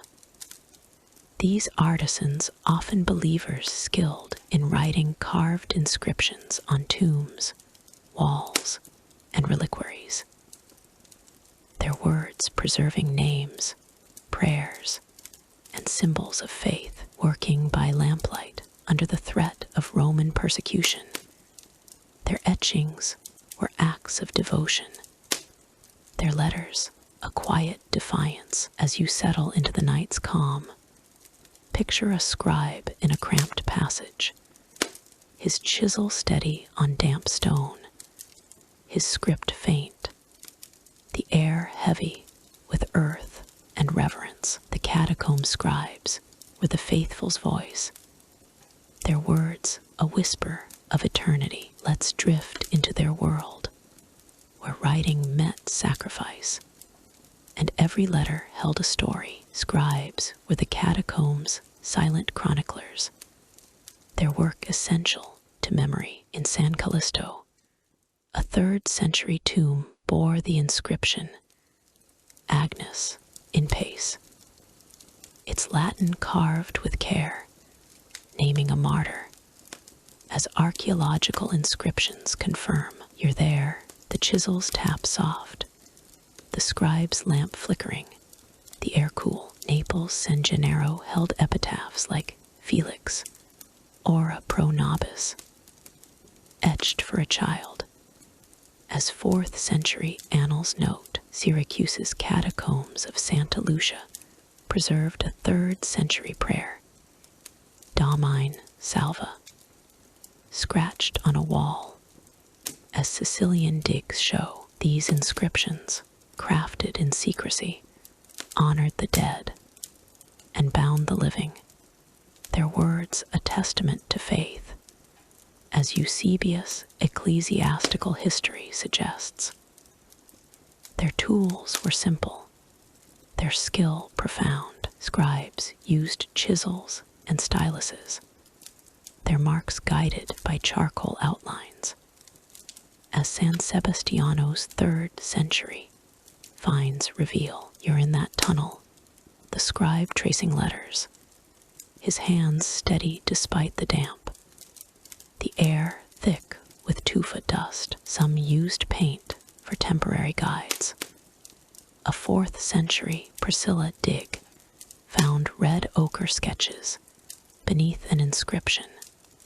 As reports note, parchment was rare, so stone was their canvas, each letter a labor, their precision a quiet art. As epigraphic studies confirm, these scribes, often deacons or lay believers, worked without recognition, their faith their only reward. Inscriptions carried sacred meaning. The Chi Rho, Christ's monogram, adorned San Callisto's 3rd century tombs, its curves a code for the faithful. As frescoes show, you're there, the symbol fresh, the scribe's eyes wary, a Roman patrol above. Prayers like Pax Tecum in San Gennaro blessed the dead, their brevity a necessity under persecution. As 4th century inscriptions note, some were cryptic, a 3rd century Domitilla graffito in X puzzled even early monks, its intent lost. As Jerome's letters hint, these words, carved in haste, spoke to believers, their secrecy a shield against Rome's wrath. Persecution shaped their craft. Nero's 64 AD purge forced San Callisto scribes to work at night, their inscriptions hidden behind slabs. As Tacitus' annals recounts, you're there, the lamp dim, the scribe's chisel quick, soldiers nearing. The 250 Decian edict demanded stealth. Priscilla's scribes etched faint crosses, their marks nearly invisible. As 3rd century finds show, Diocletian's 303 edict brought raids. San Gennaro scribes hid their tools, their work paused mid-letter. As annals note, these dangers, faced in silence, made each inscription a defiant act, their words a fragile hope. Their work faced grim risks. A 3rd century San Gennaro tale tells of a scribe caught carving a martyr's epitaph, his tools seized, his fate execution. As local chronicles record, you're there, the tunnel dark, his lamp snuffed, the air heavy with fear. Collapses were deadly. A 4th century San Callisto dig found a scribe's skeleton with a stylus buried mid-task. As reports lament, disease struck too. A 3rd century plague left Naples inscriptions unfinished, their scribes lost. As 20th century digs reveal, these losses, born in darkness, gave their work a somber weight, their letters hard-earned. Scribes served the faithful's memory. In San Sebastiano, 3rd century epitaphs named pilgrims' loved ones, their words a comfort, as inscriptions note, you're there, the tomb sealed, a mourner's prayer soft, the air warm with grief. Some inscriptions marked worship spaces. A 4th century Priscilla cubiculum bore, hic oramus, guiding believers to pray, as digs show. Others hid relics. A 3rd century Naples find revealed an inscription concealing a bone cache, its scribe unknown. As reports note, these words, practical yet sacred, bound the community, their etchings a shared legacy. Mysteries clung to their work. A 4th century San Callisto inscription, uncovered in 19th century excavations, bore an unknown symbol, its meaning lost. As journals note, you're there, the letters faint, the air thick with questions, the riddle unanswered. Legends, recorded by Prudentius in the 5th century, speak of scribes lost in Alexandria's catacombs, their inscriptions buried, their stories forgotten. A 3rd century Syracuse graffito, half erased, hints at a secret prayer, its purpose debated. As reports detail, these enigmas, carved in stone, gave scribes' work an air of mystery, their words a puzzle for time. As Christianity rose, their role faded. Constantine's 313 Edict of Milan moved worship above ground, leaving catacomb inscriptions silent.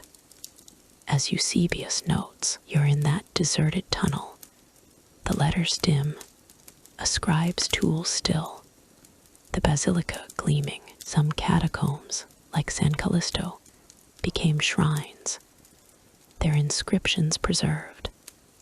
As 6th century records show, modern pilgrims visit San Gennaro, its epitaphs vivid.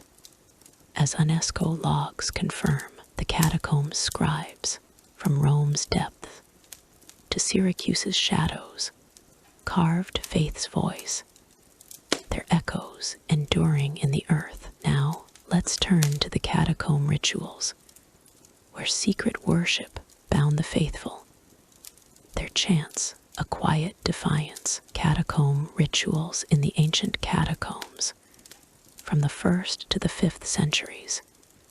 Rituals were the heartbeat of faith, their secret ceremonies uniting early Christians in the tunnels beneath Rome, Naples, Paris, and other refuges. In catacombs like San Callisto, San Gennaro, and the catacombs of Domitilla, believers gathered for Eucharist, baptisms, and martyr venerations, their worship hidden under Roman persecution's shadow. These rites, performed in lamplit chambers, were acts of defiance, their chants and prayers a whisper of hope. As you settle into the night's calm, picture a cramped cubiculum, an altar glowing faintly, a Christian's voice soft, the air heavy with earth and sanctity. The catacomb rituals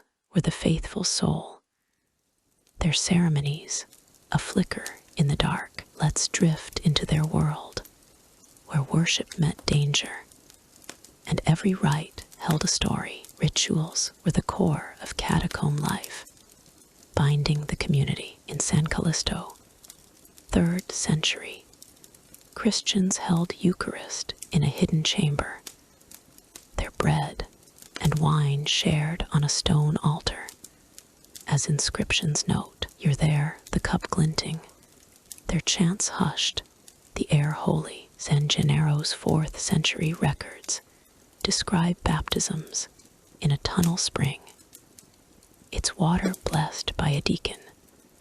As annals confirm, Paris' early catacombs hosted martyr venerations, their prayers scratched on walls. As 5th century graffiti show, these rites, simple but profound, strengthened the faithful, their secrecy a testament to courage, as Eusebius' ecclesiastical history recounts. Eucharist was the most sacred rite in San Sebastiano. 3rd century, believers broke bread near a martyr's tomb, its presence divine. As Martyr Acts note, "You're there, the altar rough, a deacon's voice low, the air warm with faith." Some used portable altars. A 4th century Priscilla find revealed a wooden table, its surface worn by worship. As digs show, wine diluted with water was poured into clay cups, their simplicity a necessity under persecution. As 3rd century finds confirm, these ceremonies, held in secret, were the faithful's lifeline, their silence a shield against Rome's wrath.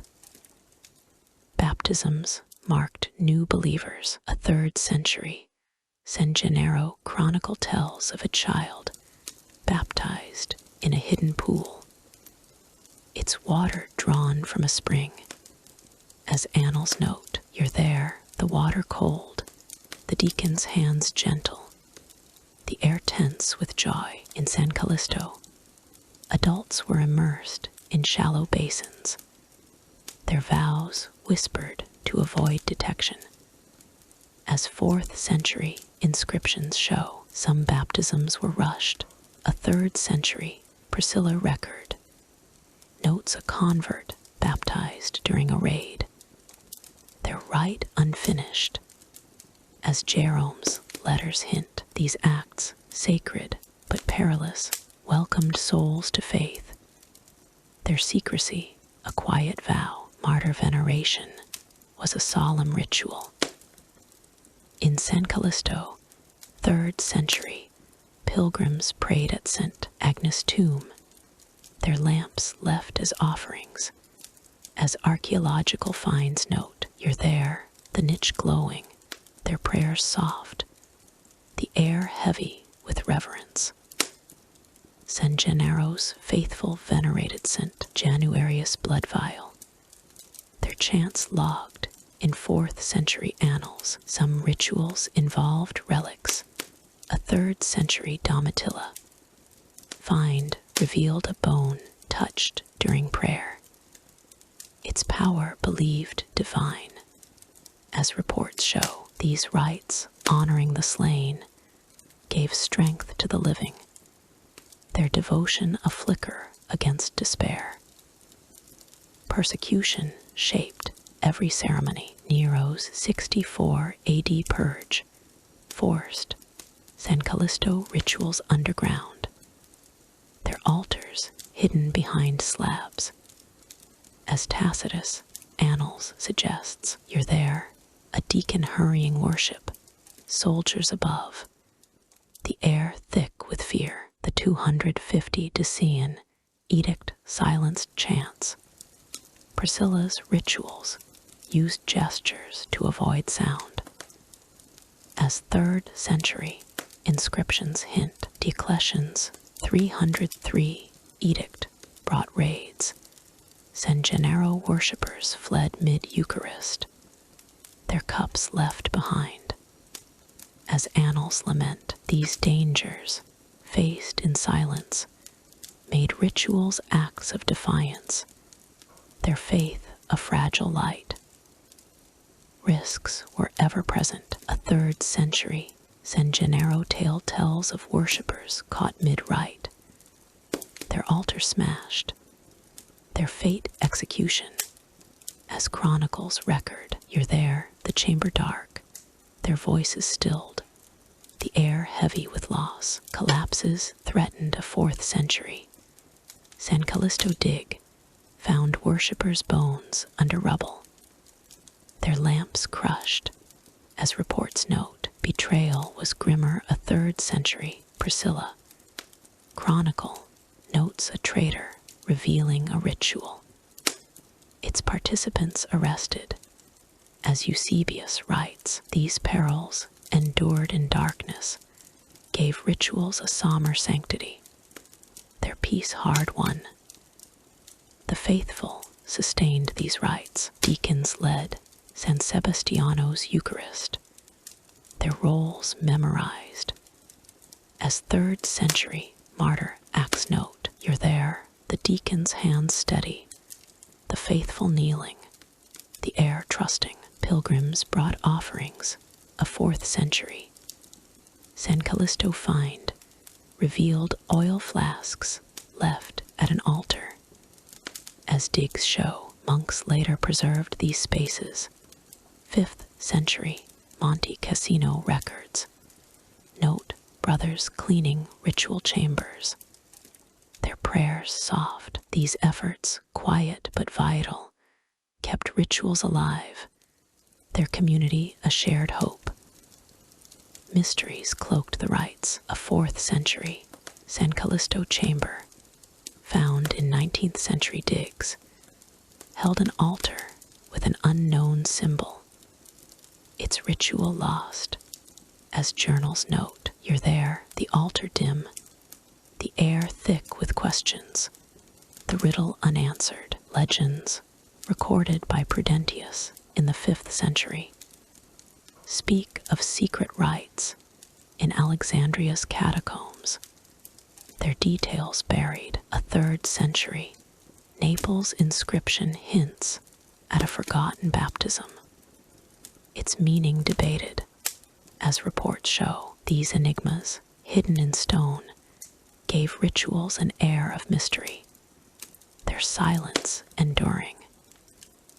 As Christianity rose, rituals surfaced. Constantine's 313 Edict of Milan moved worship to basilicas, emptying catacombs.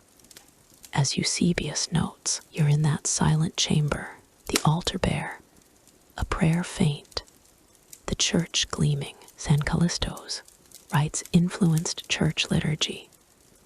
As 6th century records show, modern pilgrims visit San Gennaro, its ritual spaces preserved.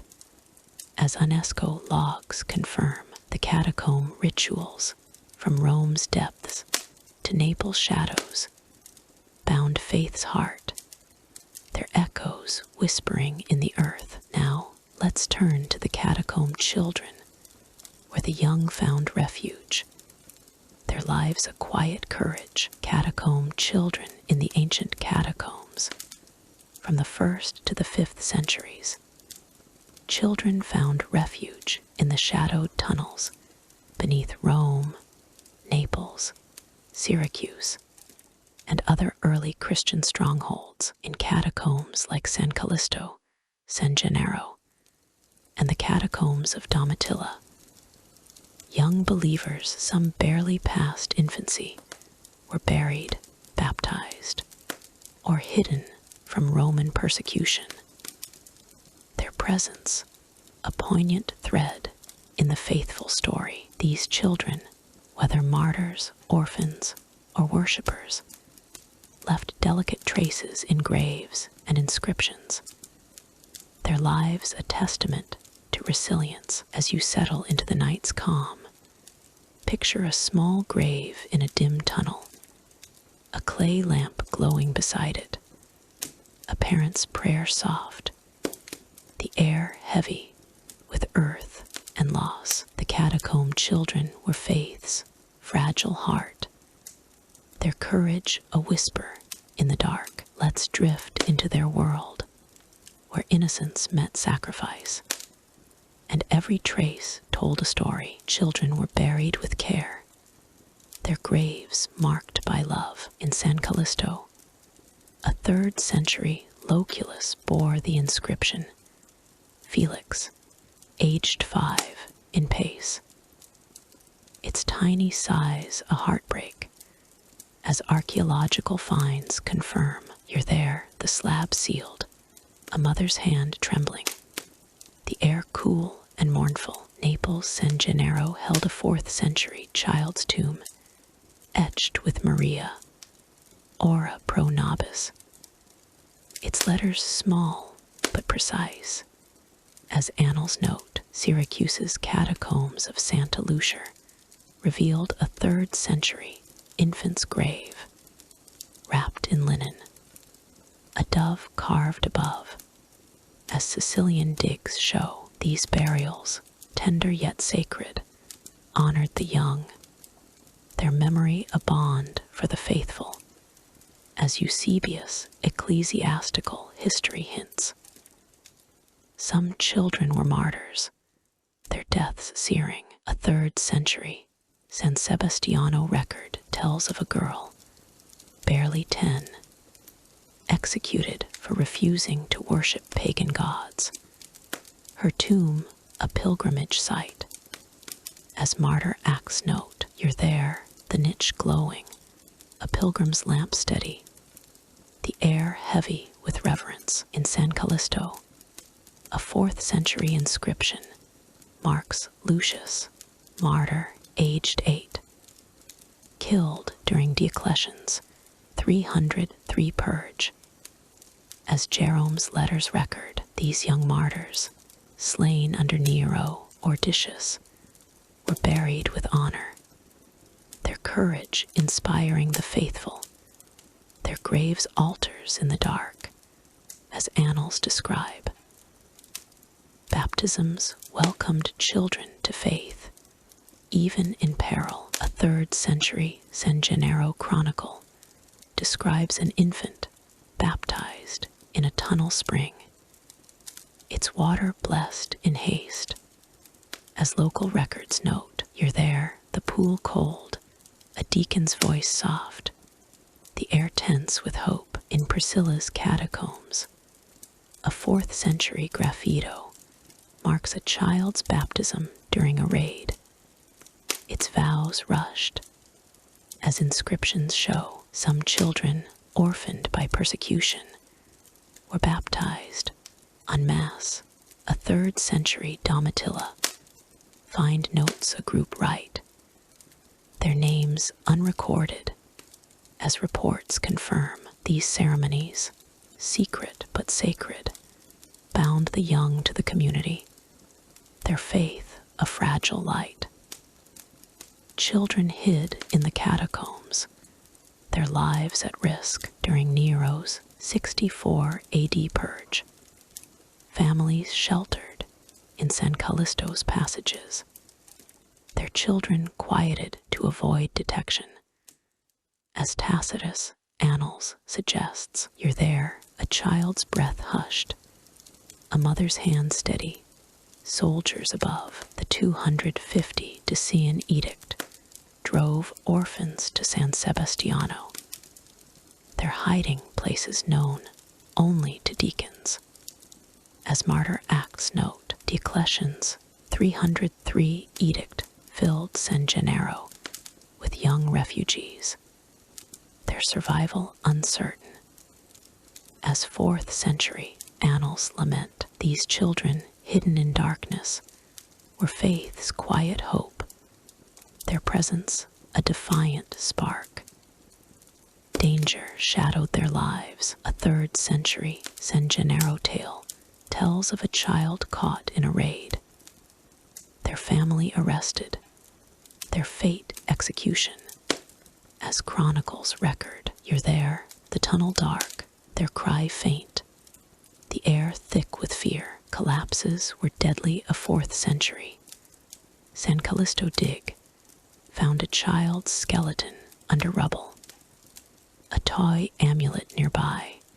As reports note, disease was grimmer. A 3rd century plague swept Naples, filling catacombs with tiny graves, their markers lost.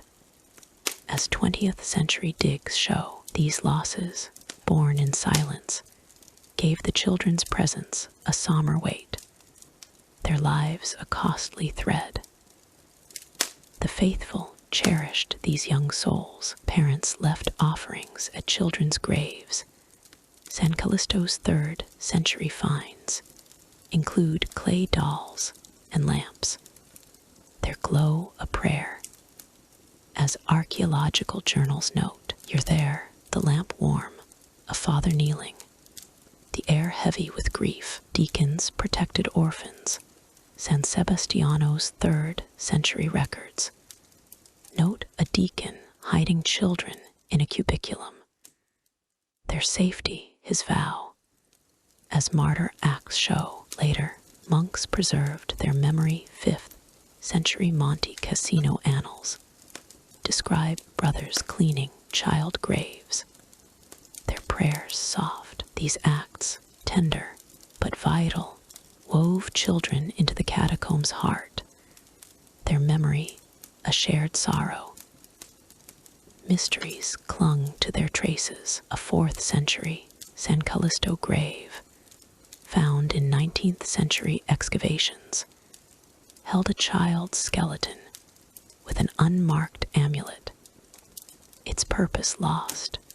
As journals note, you're there, the bones still, the air thick with questions, the riddle unanswered. Legends, recorded by Prudentius in the 5th century, speak of children hidden in Alexandria's catacombs, their fates unknown, their tunnels collapsed. A 3rd century Naples graffito, pure in pace, hints at a forgotten child, its story debated, as reports show. These enigmas, etched in stone, gave the children's presence an air of mystery, their silence a quiet challenge.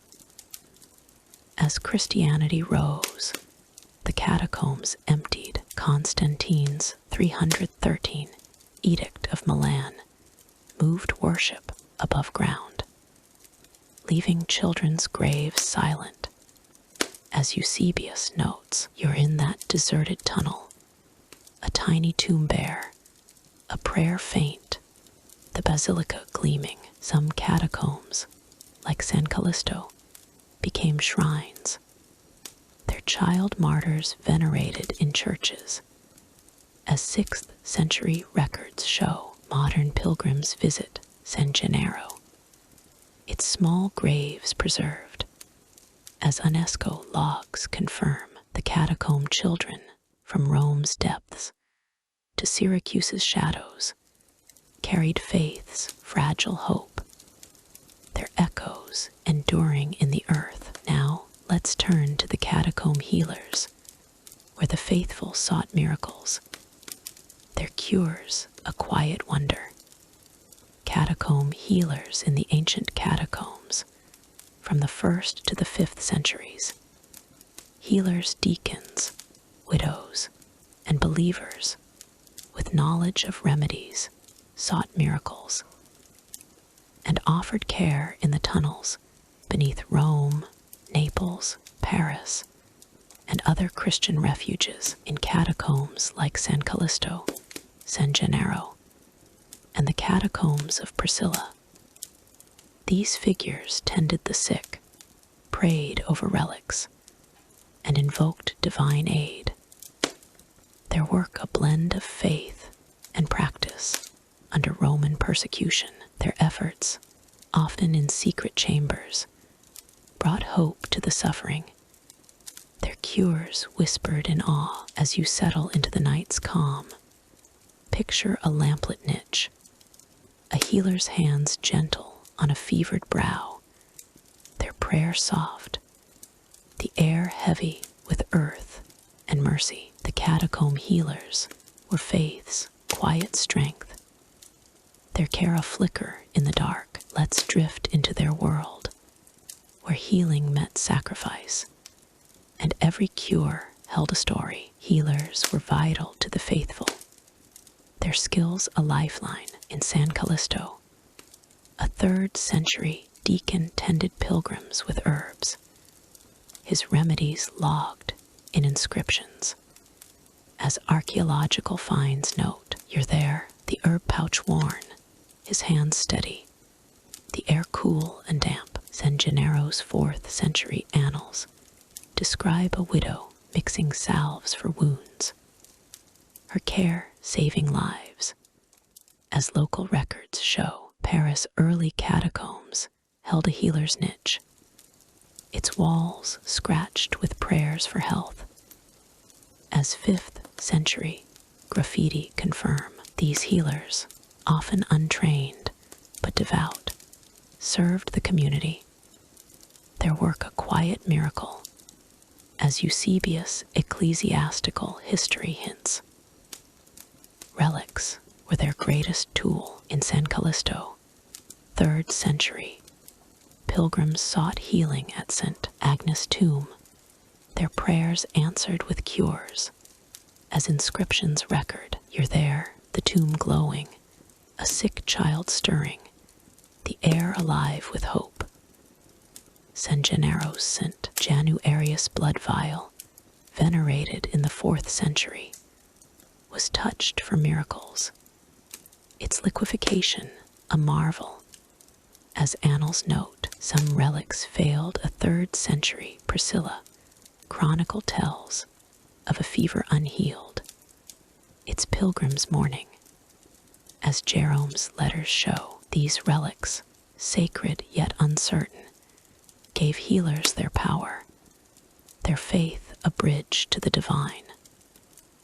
Herbal remedies supplemented prayers, a 3rd century. San Sebastiano find revealed clay pots with myrrh and aloe, used for wounds. As digs confirm, you're there, the salve pungent, a healer's hands gentle, the air thick with earth. Naples healers used willow bark for fever, its preparation logged in 4th century annals. Some remedies were symbolic. A 3rd century Domitilla Graffito mentions water blessed at a relic, believed to cure. As reports note, these practices, blending faith and nature, sustained the faithful, their simplicity a necessity under persecution's threat.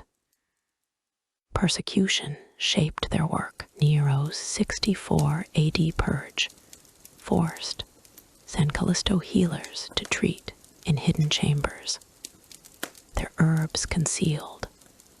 As Tacitus' Annals suggests, you're there, a healer whispering prayers, soldiers above, the air tense. The 250 Decian edict silenced their work.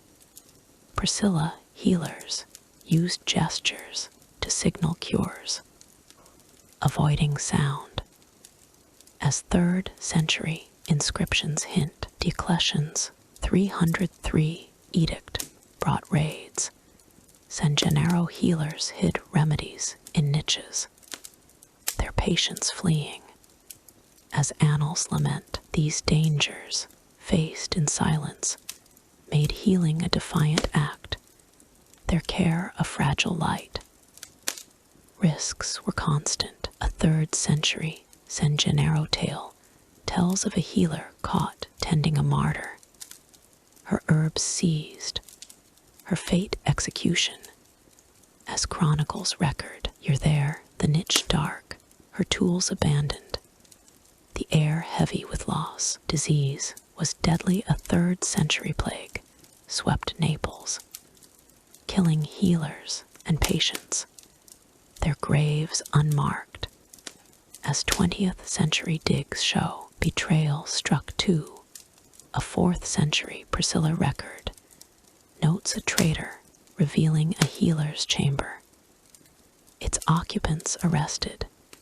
As Eusebius writes, these perils, endured in darkness, gave their work a somber sanctity, their cures hard won. The faithful relied on their care. Pilgrims sought San Callisto healers for fevers, their trust absolute.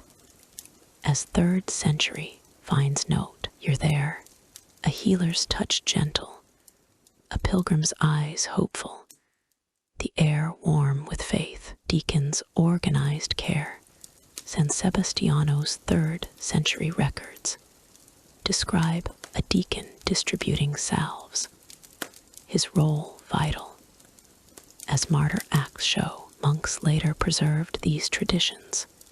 5th century Monte Cassino annals note brothers tending catacombs sick, their prayers soft. These efforts, quiet but essential, bound the community, their healers a shared hope.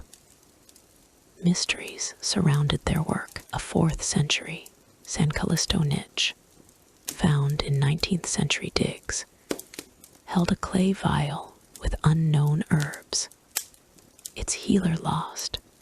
As journals note, you're there, the vial still, the air thick with questions, the riddle unanswered. Legends, recorded by Prudentius in the 5th century, speak of healers lost in Alexandria's catacombs, their remedies buried. A 3rd century Naples graffito hints at a secret cure, its meaning debated. As reports show, these enigmas, hidden in stone, gave healers' work an air of mystery, their silence enduring. As Christianity rose, healers surfaced. Constantine's 313 Edict of Milan moved care to basilicas, emptying catacombs. As Eusebius notes, you're in that silent tunnel, a healer's niche bare, a prayer faint, the church gleaming. San Callisto's relic cures inspired church hospices. As 6th century records show, modern pilgrims visit San Gennaro, its healing traditions preserved. As UNESCO logs confirm, the catacomb healers, from Rome's depths to Naples' shadows, brought mercy to the dark, their echoes whispering in the earth. Now, let's turn to the catacomb builders, where fossors carved faith's refuge, their labor a quiet legacy. Catacomb builders in the ancient catacombs, from the 1st to the 5th centuries. Builders known as fossors carved sacred refuges into the earth beneath Rome, Naples, Syracuse, and other early Christian enclaves. In catacombs like San Callisto, San Gennaro, and the catacombs of Domitilla, these laborers shaped tunnels, chambers, and graves with picks and lamps, their work a silent act of faith under Roman persecution. Their creations labyrinths of tufa and limestone sheltered worshippers, martyrs, and relics. Their designs a blend of skill and secrecy. As you settle into the night's calm, picture a fossors in a dim passage, his pick striking soft stone, his lamp flickering, the air heavy with dust and devotion. The catacomb builders were faith's architects, their labor a whisper of endurance. Let's drift into their world, where toil met sacrifice, and every tunnel told a story. Fossors were the catacombs' unsung craftsmen, their work vital to survival. In San Callisto, 3rd century, fossors dug sprawling tunnels, their 90 acres holding 500,000 graves. By the 5th century, as archaeological reports confirm, you're there, the pick's rhythm steady, the fossor's breath heavy, the air cool and earthy. Naples' San Gennaro catacombs, carved in the 3rd century, featured chambers shaped by fossors, their walls smoothed for frescoes. As annals note, Syracuse's catacombs of Santa Lucia relied on their skill, their tunnels winding through soft rock. As Sicilian digs show, these builders, often believers, labored in secrecy, their creations a testament to faith. As Eusebius' ecclesiastical history hints, their tools were simple, their task immense. Fossors used iron picks and shovels, their blades worn by tufa. As San Sebastiano's 3rd century finds reveal, you're in that tunnel, the metal scraping, the fossor's lamp dim, the air thick with grit. They carved loculi shelf, like graves stacked in rows, their precision evident in San Callisto's orderly niches, as digs confirm ventilation shafts, hidden in hillsides, kept air flowing. A 4th century Priscilla find shows a shaft disguised with brush. As reports note, these tools, wielded in darkness, shaped sanctuaries, their labor a quiet marvel under persecution's threat. Builders designed with cunning to evade detection. San Callisto's 3rd century tunnels looped to confuse intruders, their false ends a trap. As archaeological maps show, you're there, the passage twisting, a fossor's guiding believers. The air tense. San Gennaro's builders hid entrances with rubble, their openings known only to deacons. As 4th century annals describe, in Paris' early catacombs, fossors used quarry tunnels, their Christian purpose concealed. As 5th century graffiti hint, these designs, born of necessity, were acts of defiance, their secrecy a shield against Rome's wrath. As Tacitus' annals suggests, persecution drove their work deeper. Nero's 64 AD purge forced San Callisto fossors to dig at night, their tunnels hidden from patrols. As chronicles record, you're there, the lamp low, a fossor's strike cautious, soldiers above. The 250 Decian edict demanded stealth. Priscilla's builders carved secret chambers, their entrances sealed.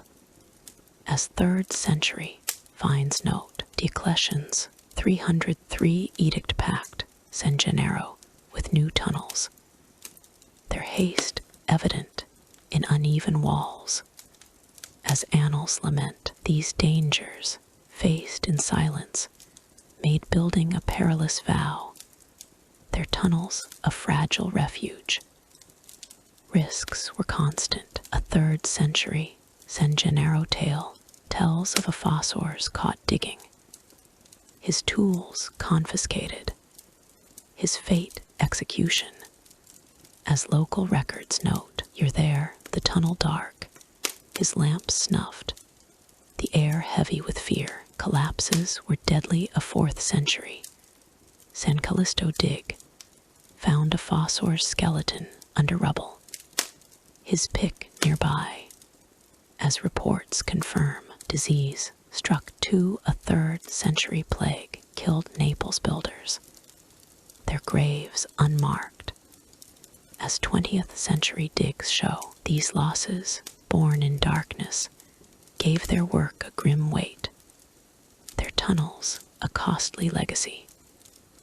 The faithful relied on their skill. Deacons directed San Sebastiano's fossors to carve worship spaces, their chambers hosting Eucharist. As 3rd century martyr acts note, you're there, the chamber fresh, a deacon's prayer soft, the air holy. Builders hid relics. A 4th century Domitilla find revealed a niche carved for a martyr's bone, its fossors unknown. As journals show, later monks maintained their work. 5th century Monte Cassino records note brothers repairing tunnels, their labor silent. These efforts, quiet but vital, made builders the catacombs' foundation, their work a shared hope. Mysteries surrounded their creations. A 4th century San Callisto tunnel found in 19th century excavations, led to a sealed chamber with no exit, its purpose lost. As journals note, you're there, the door immovable, the air thick with questions, the riddle unanswered. Legends, recorded by Prudentius in the 5th century, speak of lost tunnels in Alexandria's catacombs, their builders forgotten, their paths collapsed. A 3rd century Syracuse find revealed a hidden passage with cryptic marks, its meaning debated. As reports detail, these enigmas, carved in stone, gave builders' work an air of mystery, their tunnels a silent puzzle. As Christianity rose, their work faded. Constantine's 313 Edict of Milan emptied catacombs, their tunnels silent as worship moved above ground. As Eusebius notes, you're in that deserted passage, the tools still, a prayer faint, the basilica gleaming. Some catacombs, like San Callisto, became shrines, their tunnels preserved. As 6th century records show, modern pilgrims visit San Gennaro, its passages intact. As UNESCO logs confirm, the catacomb builders, from Rome's depths to Syracuse's shadows, carved faith's refuge, their echoes enduring in the earth. Now let's turn to the catacomb symbols, where cryptic signs spoke faith, their meanings a quiet mystery. Catacomb symbols in the ancient catacombs, from the 1st to the 5th centuries, symbols etched and painted on the walls of tunnels beneath Rome, Naples, Paris, and other Christian refuges, spoke a silent language of faith. In catacombs like San Callisto, San Gennaro, and the catacombs of Priscilla, early Christians used doves, fish, anchors, and cryptic signs like the Chi Rho to express devotion, hope, and defiance under Roman persecution. These symbols, carved by scribes or painted by artists, hid meanings from hostile eyes, their simplicity a shield for the faithful. As you settle into the night's calm, picture a dimly lit wall, a dove's wings freshly painted, a Christian's brush careful, the air heavy with earth and secrecy. The catacomb symbols were faith's quiet voice, their meanings a whisper in the dark. Let's drift into their world, where art met mystery, and every sign held a story. Symbols were the faithful's code, their meanings sacred. In San Callisto, the 3rd century Chi Rho, Christ's monogram, adorned a tomb, its crossed lines a bold declaration. As archaeological frescoes confirm, you're there, the symbol glowing, a Christian's eyes wary, the air cool. Naples, San Gennaro featured doves, symbolizing peace, painted above graves, their wings vivid. As 4th century annals note, Paris' early catacombs bore anchors, signs of hope, scratched in limestone. As 5th century graffiti show, these symbols, simple yet profound, spoke to believers, their secrecy a lifeline. As Eusebius' ecclesiastical history suggests, their creation was an act of faith. Artists painted with ochre and charcoal, their brushes guided by lamplight.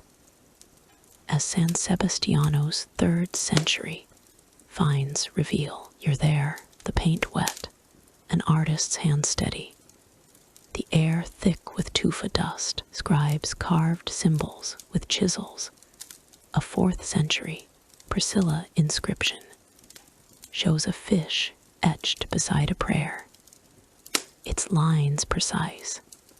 As epigraphic studies note, some symbols were hidden. A 3rd century Domitilla dig found a cross concealed in a fresco, its meaning for the faithful alone.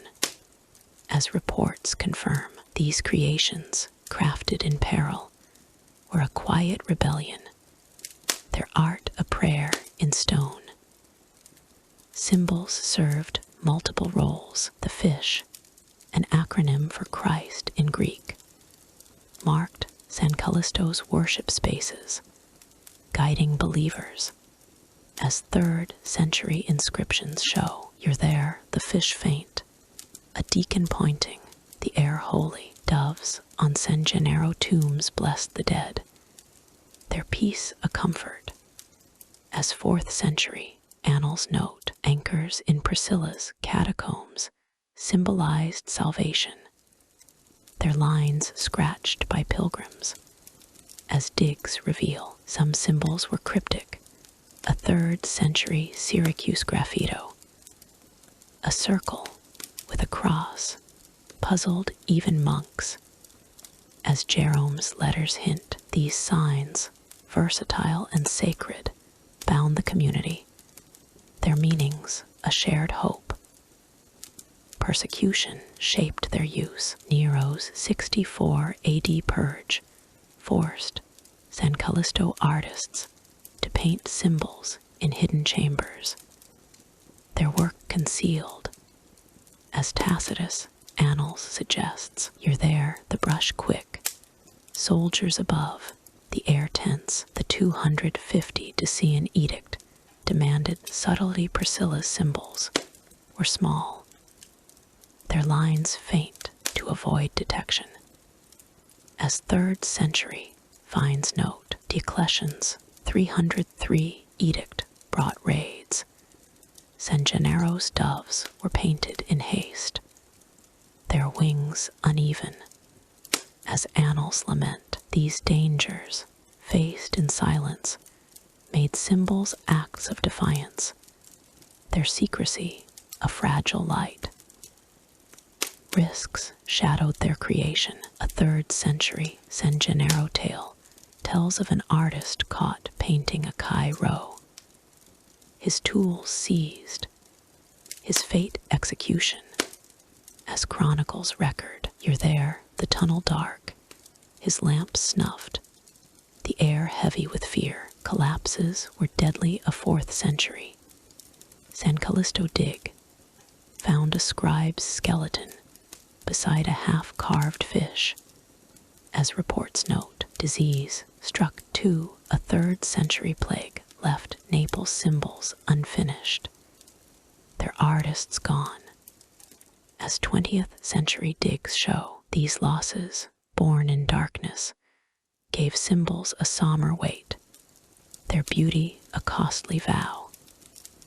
The faithful cherished these signs. Pilgrims touched San Callisto's Cairo for blessings, their fingers tracing sacred lines. As 3rd century finds note, "You're there, the symbol worn, a pilgrim's prayer soft, the air warm with faith." Deacons used symbols to mark altars. San Sebastiano's 3rd century fish guided worship. As martyr acts show, monks later preserved them. 5th century Monte Cassino records note brothers cleaning symbol-laden walls, their care silent. These efforts, quiet but vital, made symbols the catacombs' language, their meanings a shared strength. Mysteries cloaked the symbols. A 4th century San Callisto find, uncovered in 19th century digs, revealed an unknown sign, a star in a circle, its purpose lost. As journals note, "You're there, the symbol faint, the air thick with questions, the riddle unanswered." Legends recorded by Prudentius in the 5th century speak of cryptic symbols in Alexandria's catacombs, their meanings buried. A 3rd century Naples graffito, half erased, hints at a secret sign, its intent debated, as reports show. These enigmas, etched in stone, gave symbols an air of mystery, their silence enduring.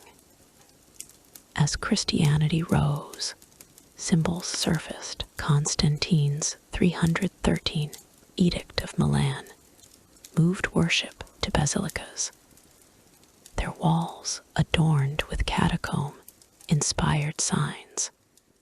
As Eusebius notes, you're in that silent tunnel, the symbols dim, a prayer faint, the church gleaming. San Callisto's Cairo influenced church art.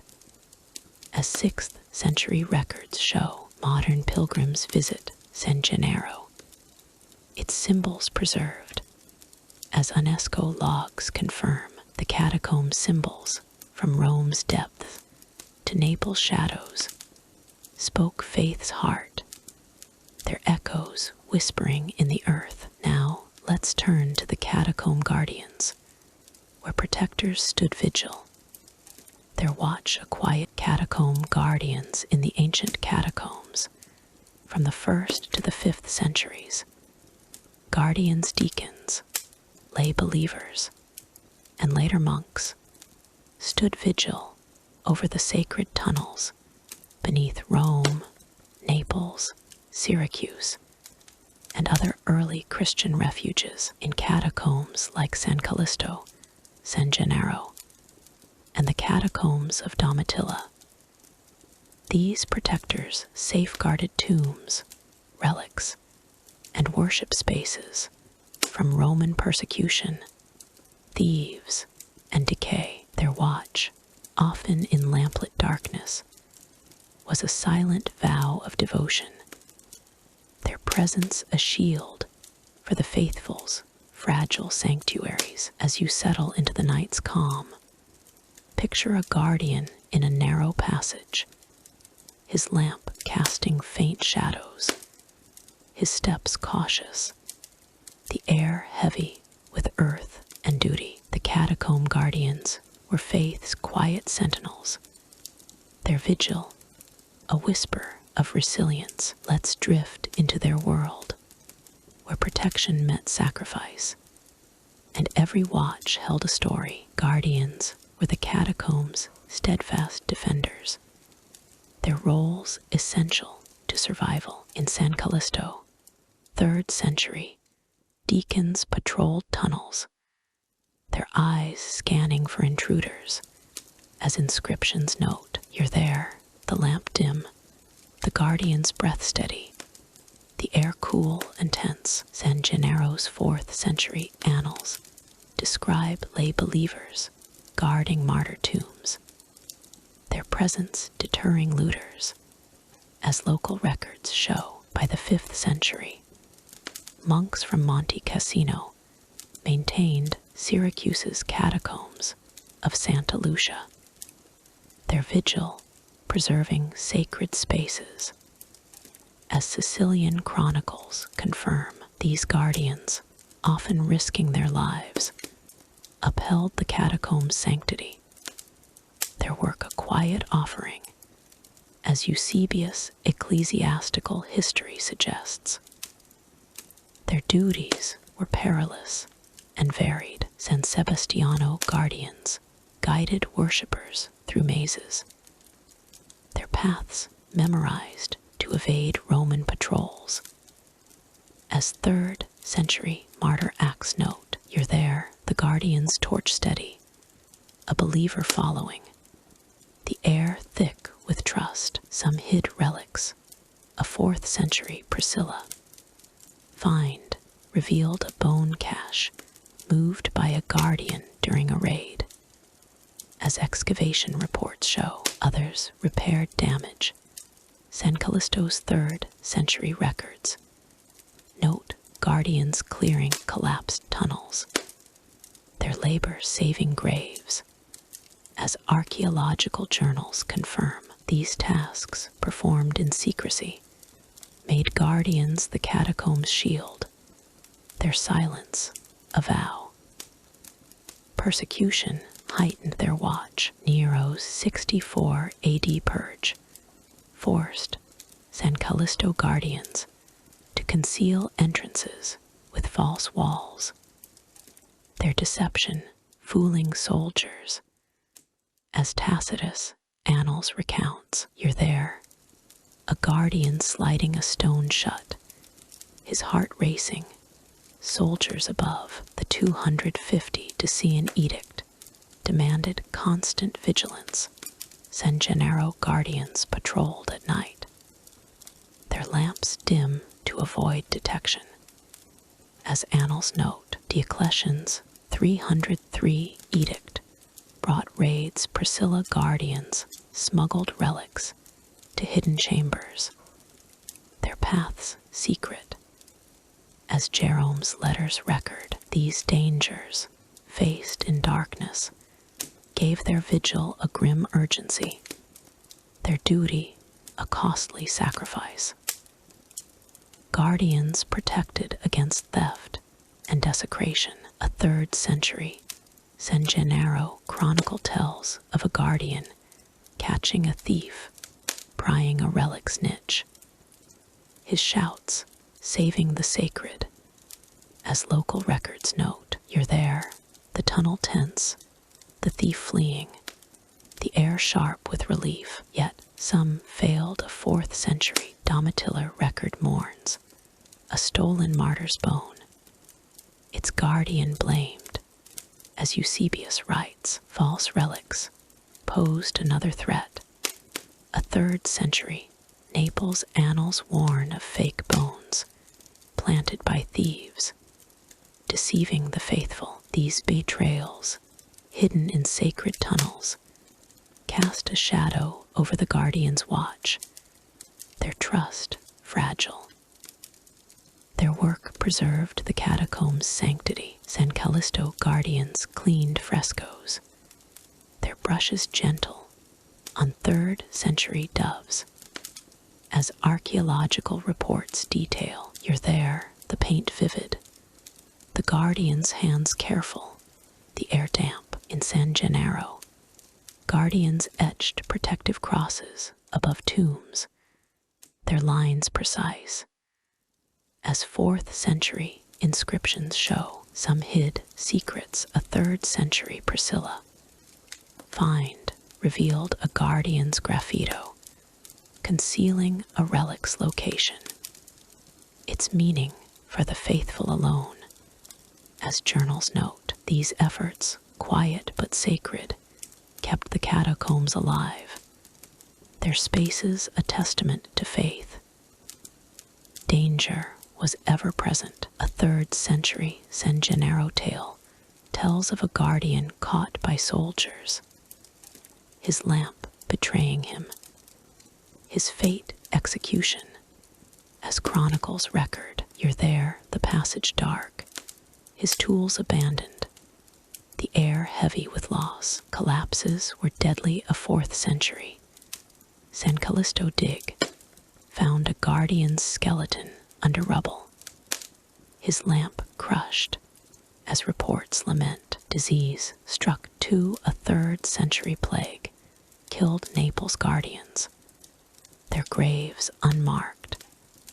As 20th century digs show, these losses, born in silence, gave their vigil a somber weight, their watch a costly vow.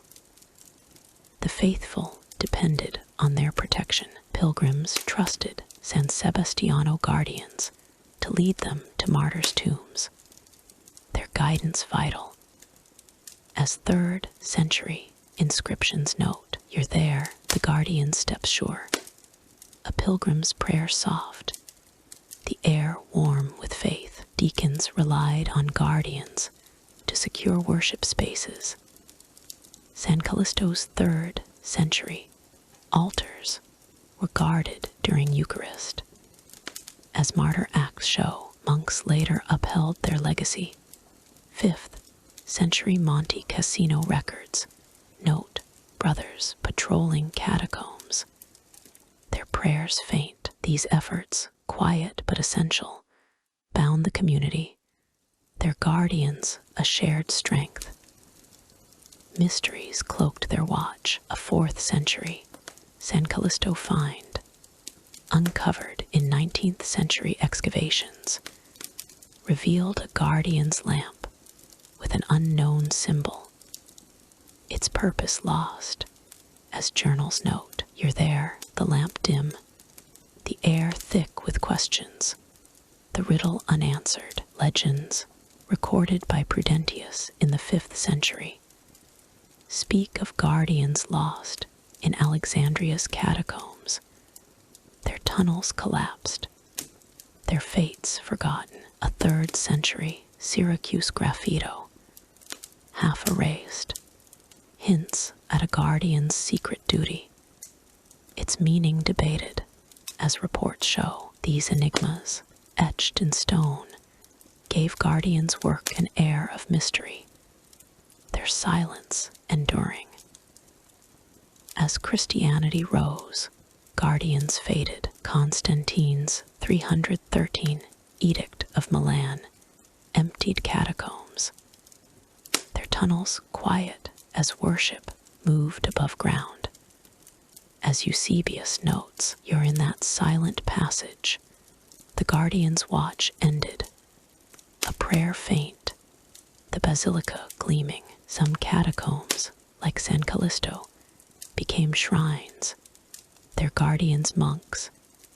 As 6th century records show, modern pilgrims visit San Gennaro, its tunnels preserved.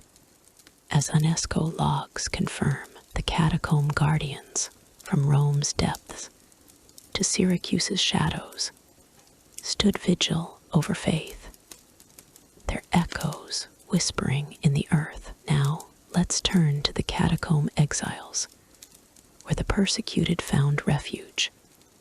Their survival, a quiet defiance. Catacomb exiles in the ancient catacombs.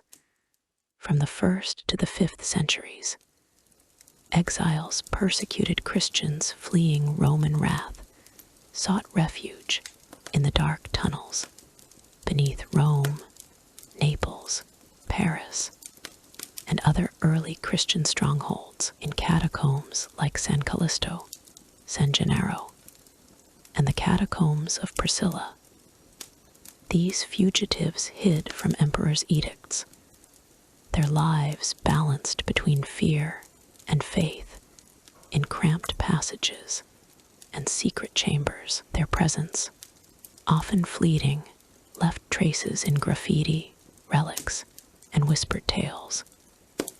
Their survival, a testament to resilience. As you settle into the night's calm, picture an exile in a hidden niche, their breath shallow, a lamp barely glowing, the air heavy with earth and hope. The catacomb exiles were faith's quiet survivors, their refuge a whisper in the dark. Let's drift into their world, where flight met courage, and every hiding place held a story. Exiles were the catacombs' desperate seekers, driven by persecution. In San Callisto, 3rd century fugitives hid during Nero's 64 AD purge.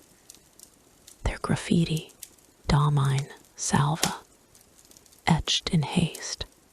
As inscriptions note, you're there, the words fresh, an exile's hand trembling, the air tense. San Gennaro's 4th century annals tell of families fleeing Diocletian's 303 edict, their children sheltered in tunnels.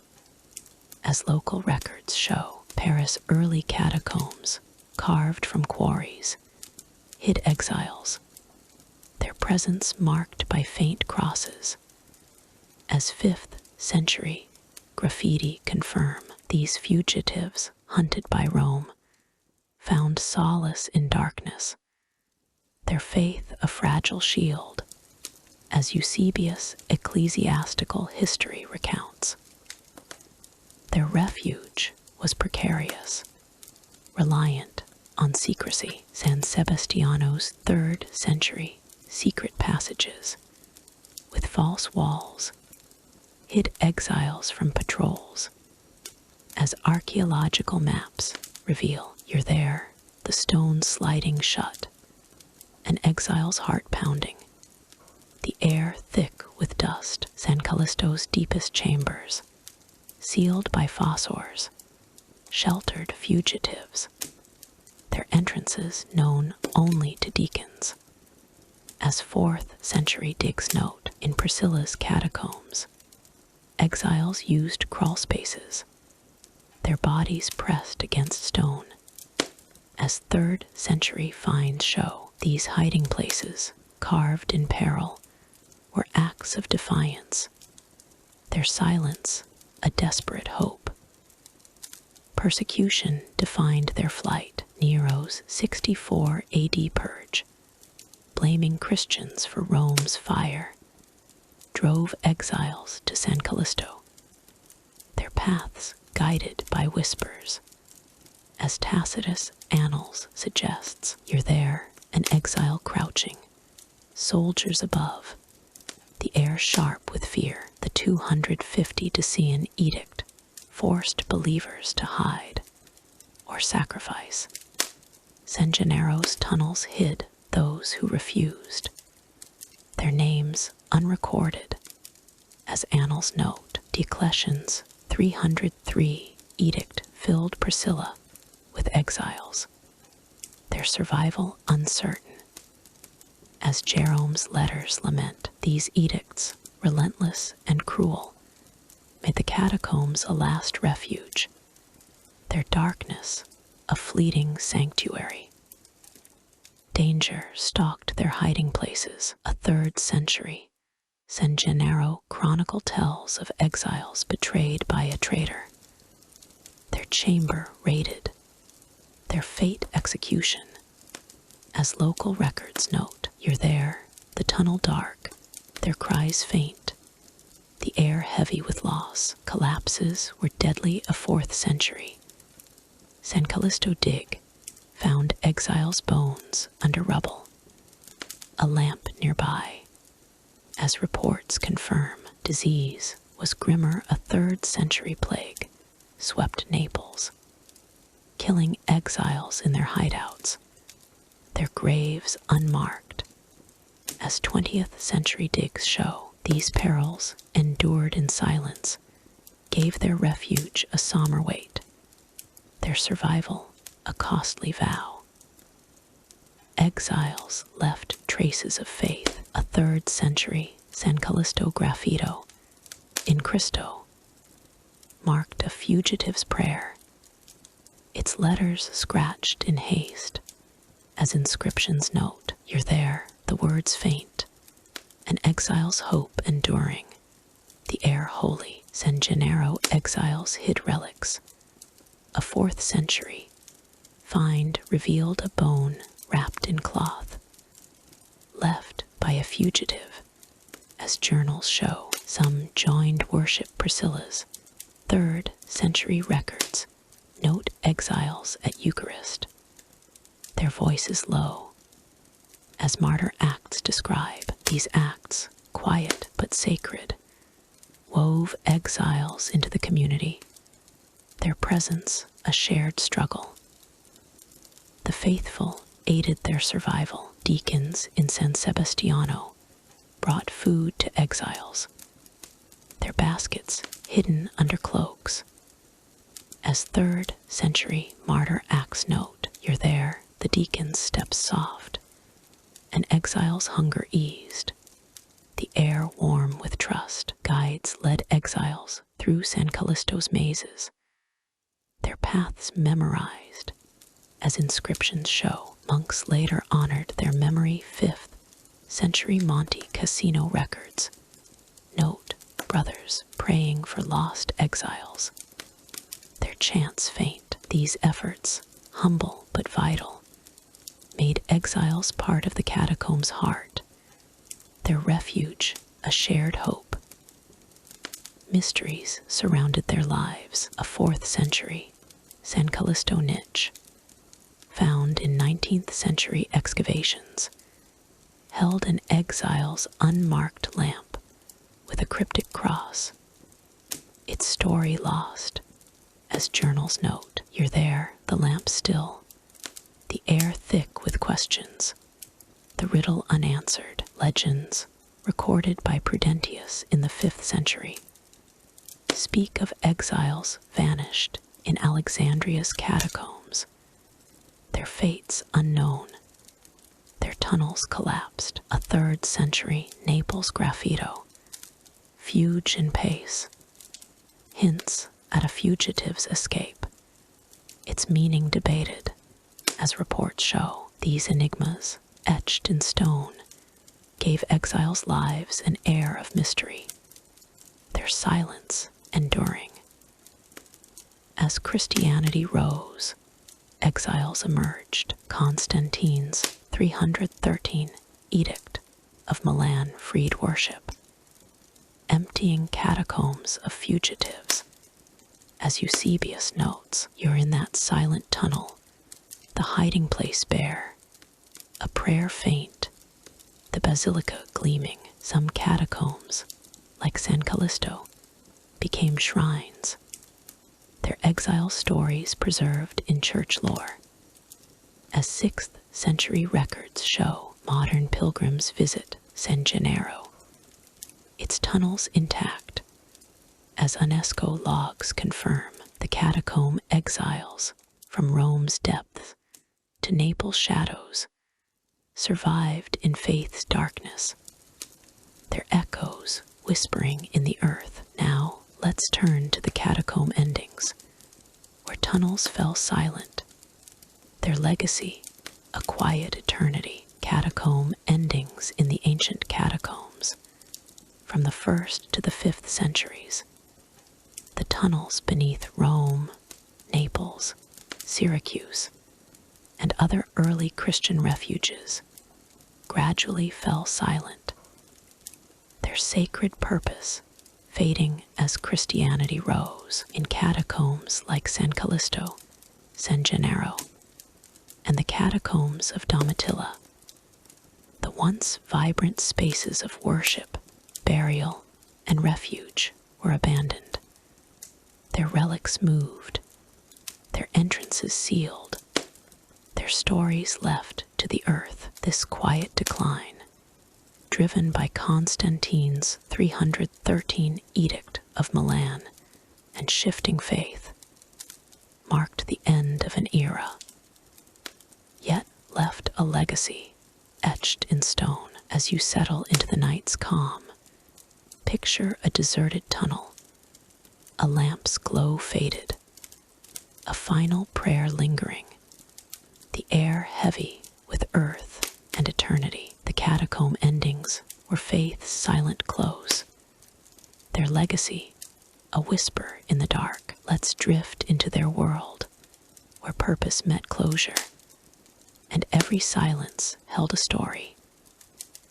The catacombs' decline began with freedom. Constantine's 313 Edict of Milan legalized Christianity, drawing worship from San Callisto's tunnels to grand basilicas.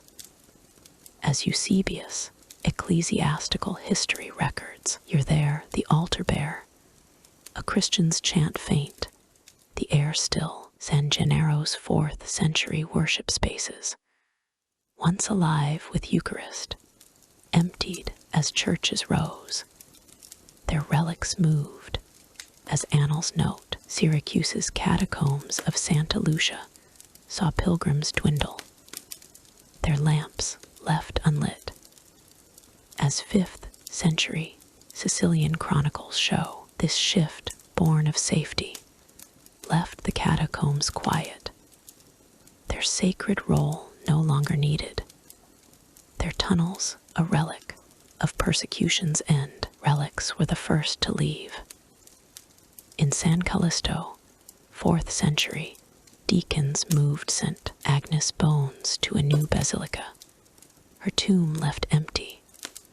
As archaeological reports confirm, you're there, the niche cold, a guardian's step soft, the air heavy with loss. San Gennaro's scent, Januarius blood vial, was enshrined above ground, its tunnel shrine abandoned. As 4th century annals note, some relics vanished a 3rd century Priscilla. Find notes a missing martyr's bone, its fate unknown. As Jerome's letters hint, these transfers, sacred but final, stripped the catacombs of their power, their chambers left to silence. Tombs were abandoned, their care fading. San Sebastiano's 3rd century graves, once tended by keepers, grew dusty, their inscriptions worn. As 5th century digs reveal, you're there, the loculi untouched, a pilgrim's prayer gone, the air damp. In Domitilla, mass graves from Diocletian's 303 persecution were left unmarked, their mourners drawn to churches. As excavation journals note, some tombs were sealed a 4th century. San Callisto record describes a chamber closed with clay, its purpose forgotten. As reports show, these graves, once sacred, became relics of a bygone faith, their silence a testament to change. Entrances were hidden or lost. San Callisto's 4th century fossors sealed tunnels with rubble, their locations kept secret to protect relics. As archaeological maps confirm, you're there, the stone immovable, a guardian's lamp dim, the air thick with finality. San Gennaro's entrances, covered by landslides, vanished from memory. As 5th century annals note, in Paris' early catacombs, quarry collapses buried access points, their Christian use forgotten. As 5th century graffiti hint, these closures, intentional or natural, buried the catacombs, their paths lost to time, as Tacitus' Annals suggests.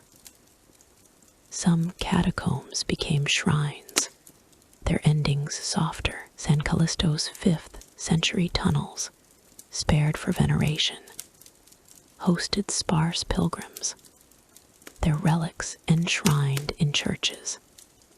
As 6th century papal records show, you're there, a monk's prayer soft, the frescoes dim, the air holy. San Gennaro remained a pilgrimage site, its martyr tombs visited into the 7th century. As Sicilian chronicles note, yet even these shrank Domitilla's shrines faded as basilicas grew, their visitors few.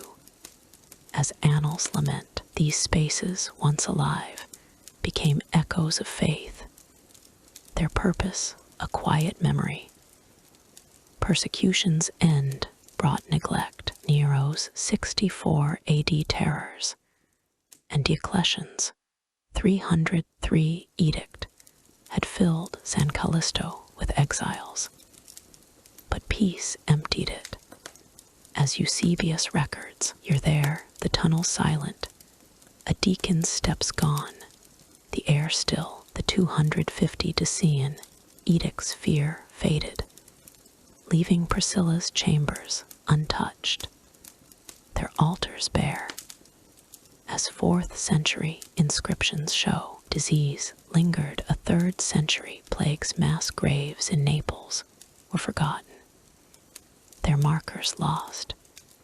As 20th century digs confirm, these shifts, born of freedom, left the catacombs to decay, their role no longer vital.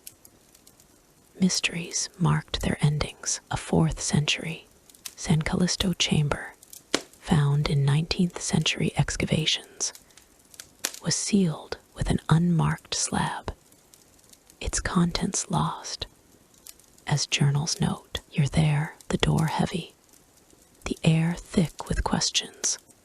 the riddle unanswered. Legends, recorded by Prudentius in the 5th century, speak of Alexandria's catacombs buried by quakes, their chambers forgotten. A 3rd century Syracuse graffito, Phineas in pace, hints at a final rite, its meaning debated, as reports show. These enigmas, locked in stone, gave the endings an air of mystery, their silence a quiet challenge.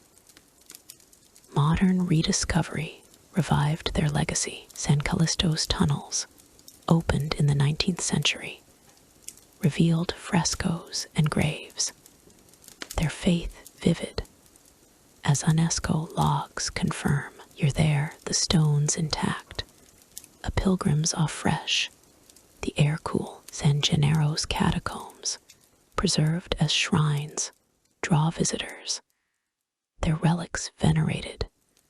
As Sicilian records note, the catacomb endings, from Rome's depths to Naples' shadows, closed an era of faith, their echoes whispering in the earth. Now, let's turn to the catacomb rediscovery, where modern explorers unveiled secrets. There finds a quiet revival. Catacomb rediscovery in the ancient catacombs, long buried beneath Rome, Naples, Paris, and other early Christian strongholds. The rediscovery from the 16th to the 20th centuries unveiled a lost world of faith, their tunnels silent since the 5th century. In catacombs like San Callisto, San Gennaro, and the catacombs of Domitilla, explorers, archaeologists, and scholars peeled back centuries of earth to reveal frescoes, relics, and graves, their finds reviving the stories of martyrs, exiles, and rituals. This rediscovery, driven by curiosity and reverence, brought the catacombs' secrets to light, their legacy reborn in modern awe. As you settle into the night's calm, picture a 19th century explorer in a dark tunnel, his torch illuminating a faded Kai row, the air heavy with dust and wonder. The catacomb rediscovery was faith's quiet revival, their secrets a whisper from the past. Let's drift into their world, where exploration met mystery, and every find told a story. The rediscovery began in earnest in the 16th century. In 1578, workers in Rome's San Sebastiano stumbled upon a forgotten entrance, revealing tunnels untouched since Constantine's time. As Vatican records note, you're there, the stone crumbling, the air thick with discovery, the explorer's awe palpable. San Callisto's rediscovery in the 19th century by Giovanni Battista de Rossi uncovered 90 acres of graves, their frescoes vivid, as archaeological journals confirm.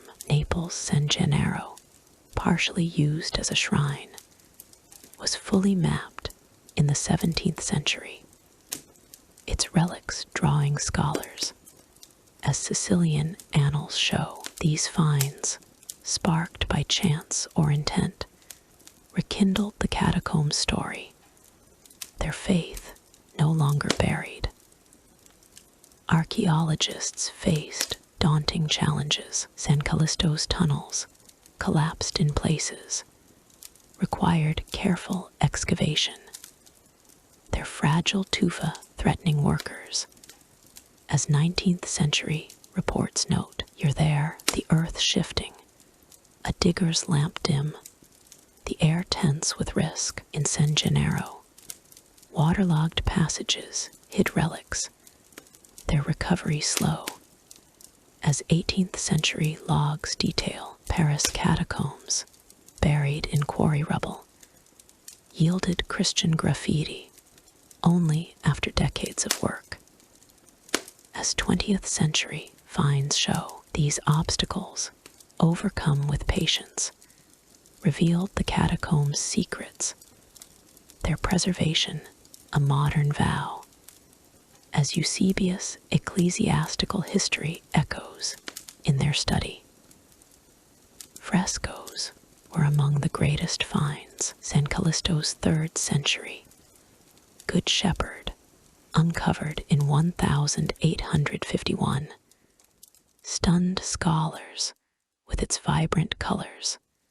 As journals note, you're there, the paint glowing, and archaeologists' brush gentle, the air cool and dusty. San Gennaro's 4th century doves, revealed in 1670, spoke of peace, their wings preserved as annals record. Domitilla's frescoes, found in 1865, showed cryptic symbols, their meanings debated, as archaeological reports confirm. These artworks, hidden for centuries, brought the faithful's vision to life, their beauty a testament to devotion. Relics stirred the most awe. In San Callisto, a 19th century dig found St. Agnes' bones in a sealed niche, her identity confirmed by inscriptions. As Vatican logs note, you're there, the reliquary glinting, a scholar's hands trembling, the air heavy with reverence. San Gennaro's St. Januarius blood vial, rediscovered in the 17th century, was hailed as a miracle, its fame enduring, as Sicilian records show. Some relics puzzled a 4th century Priscilla. Find revealed an unmarked bone cache, its martyr unknown.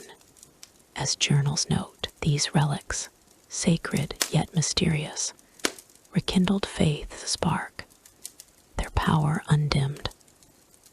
Inscriptions told human stories. A 3rd century San Sebastiano graffito, Pax Tecum, uncovered in 1578, named a forgotten believer.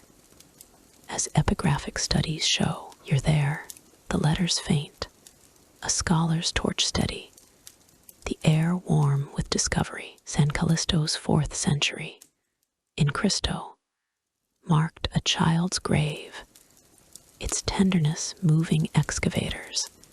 As reports note, Syracuse's 3rd century Domine, Salva, found in 1890, hinted at an exile's prayer, its story lost.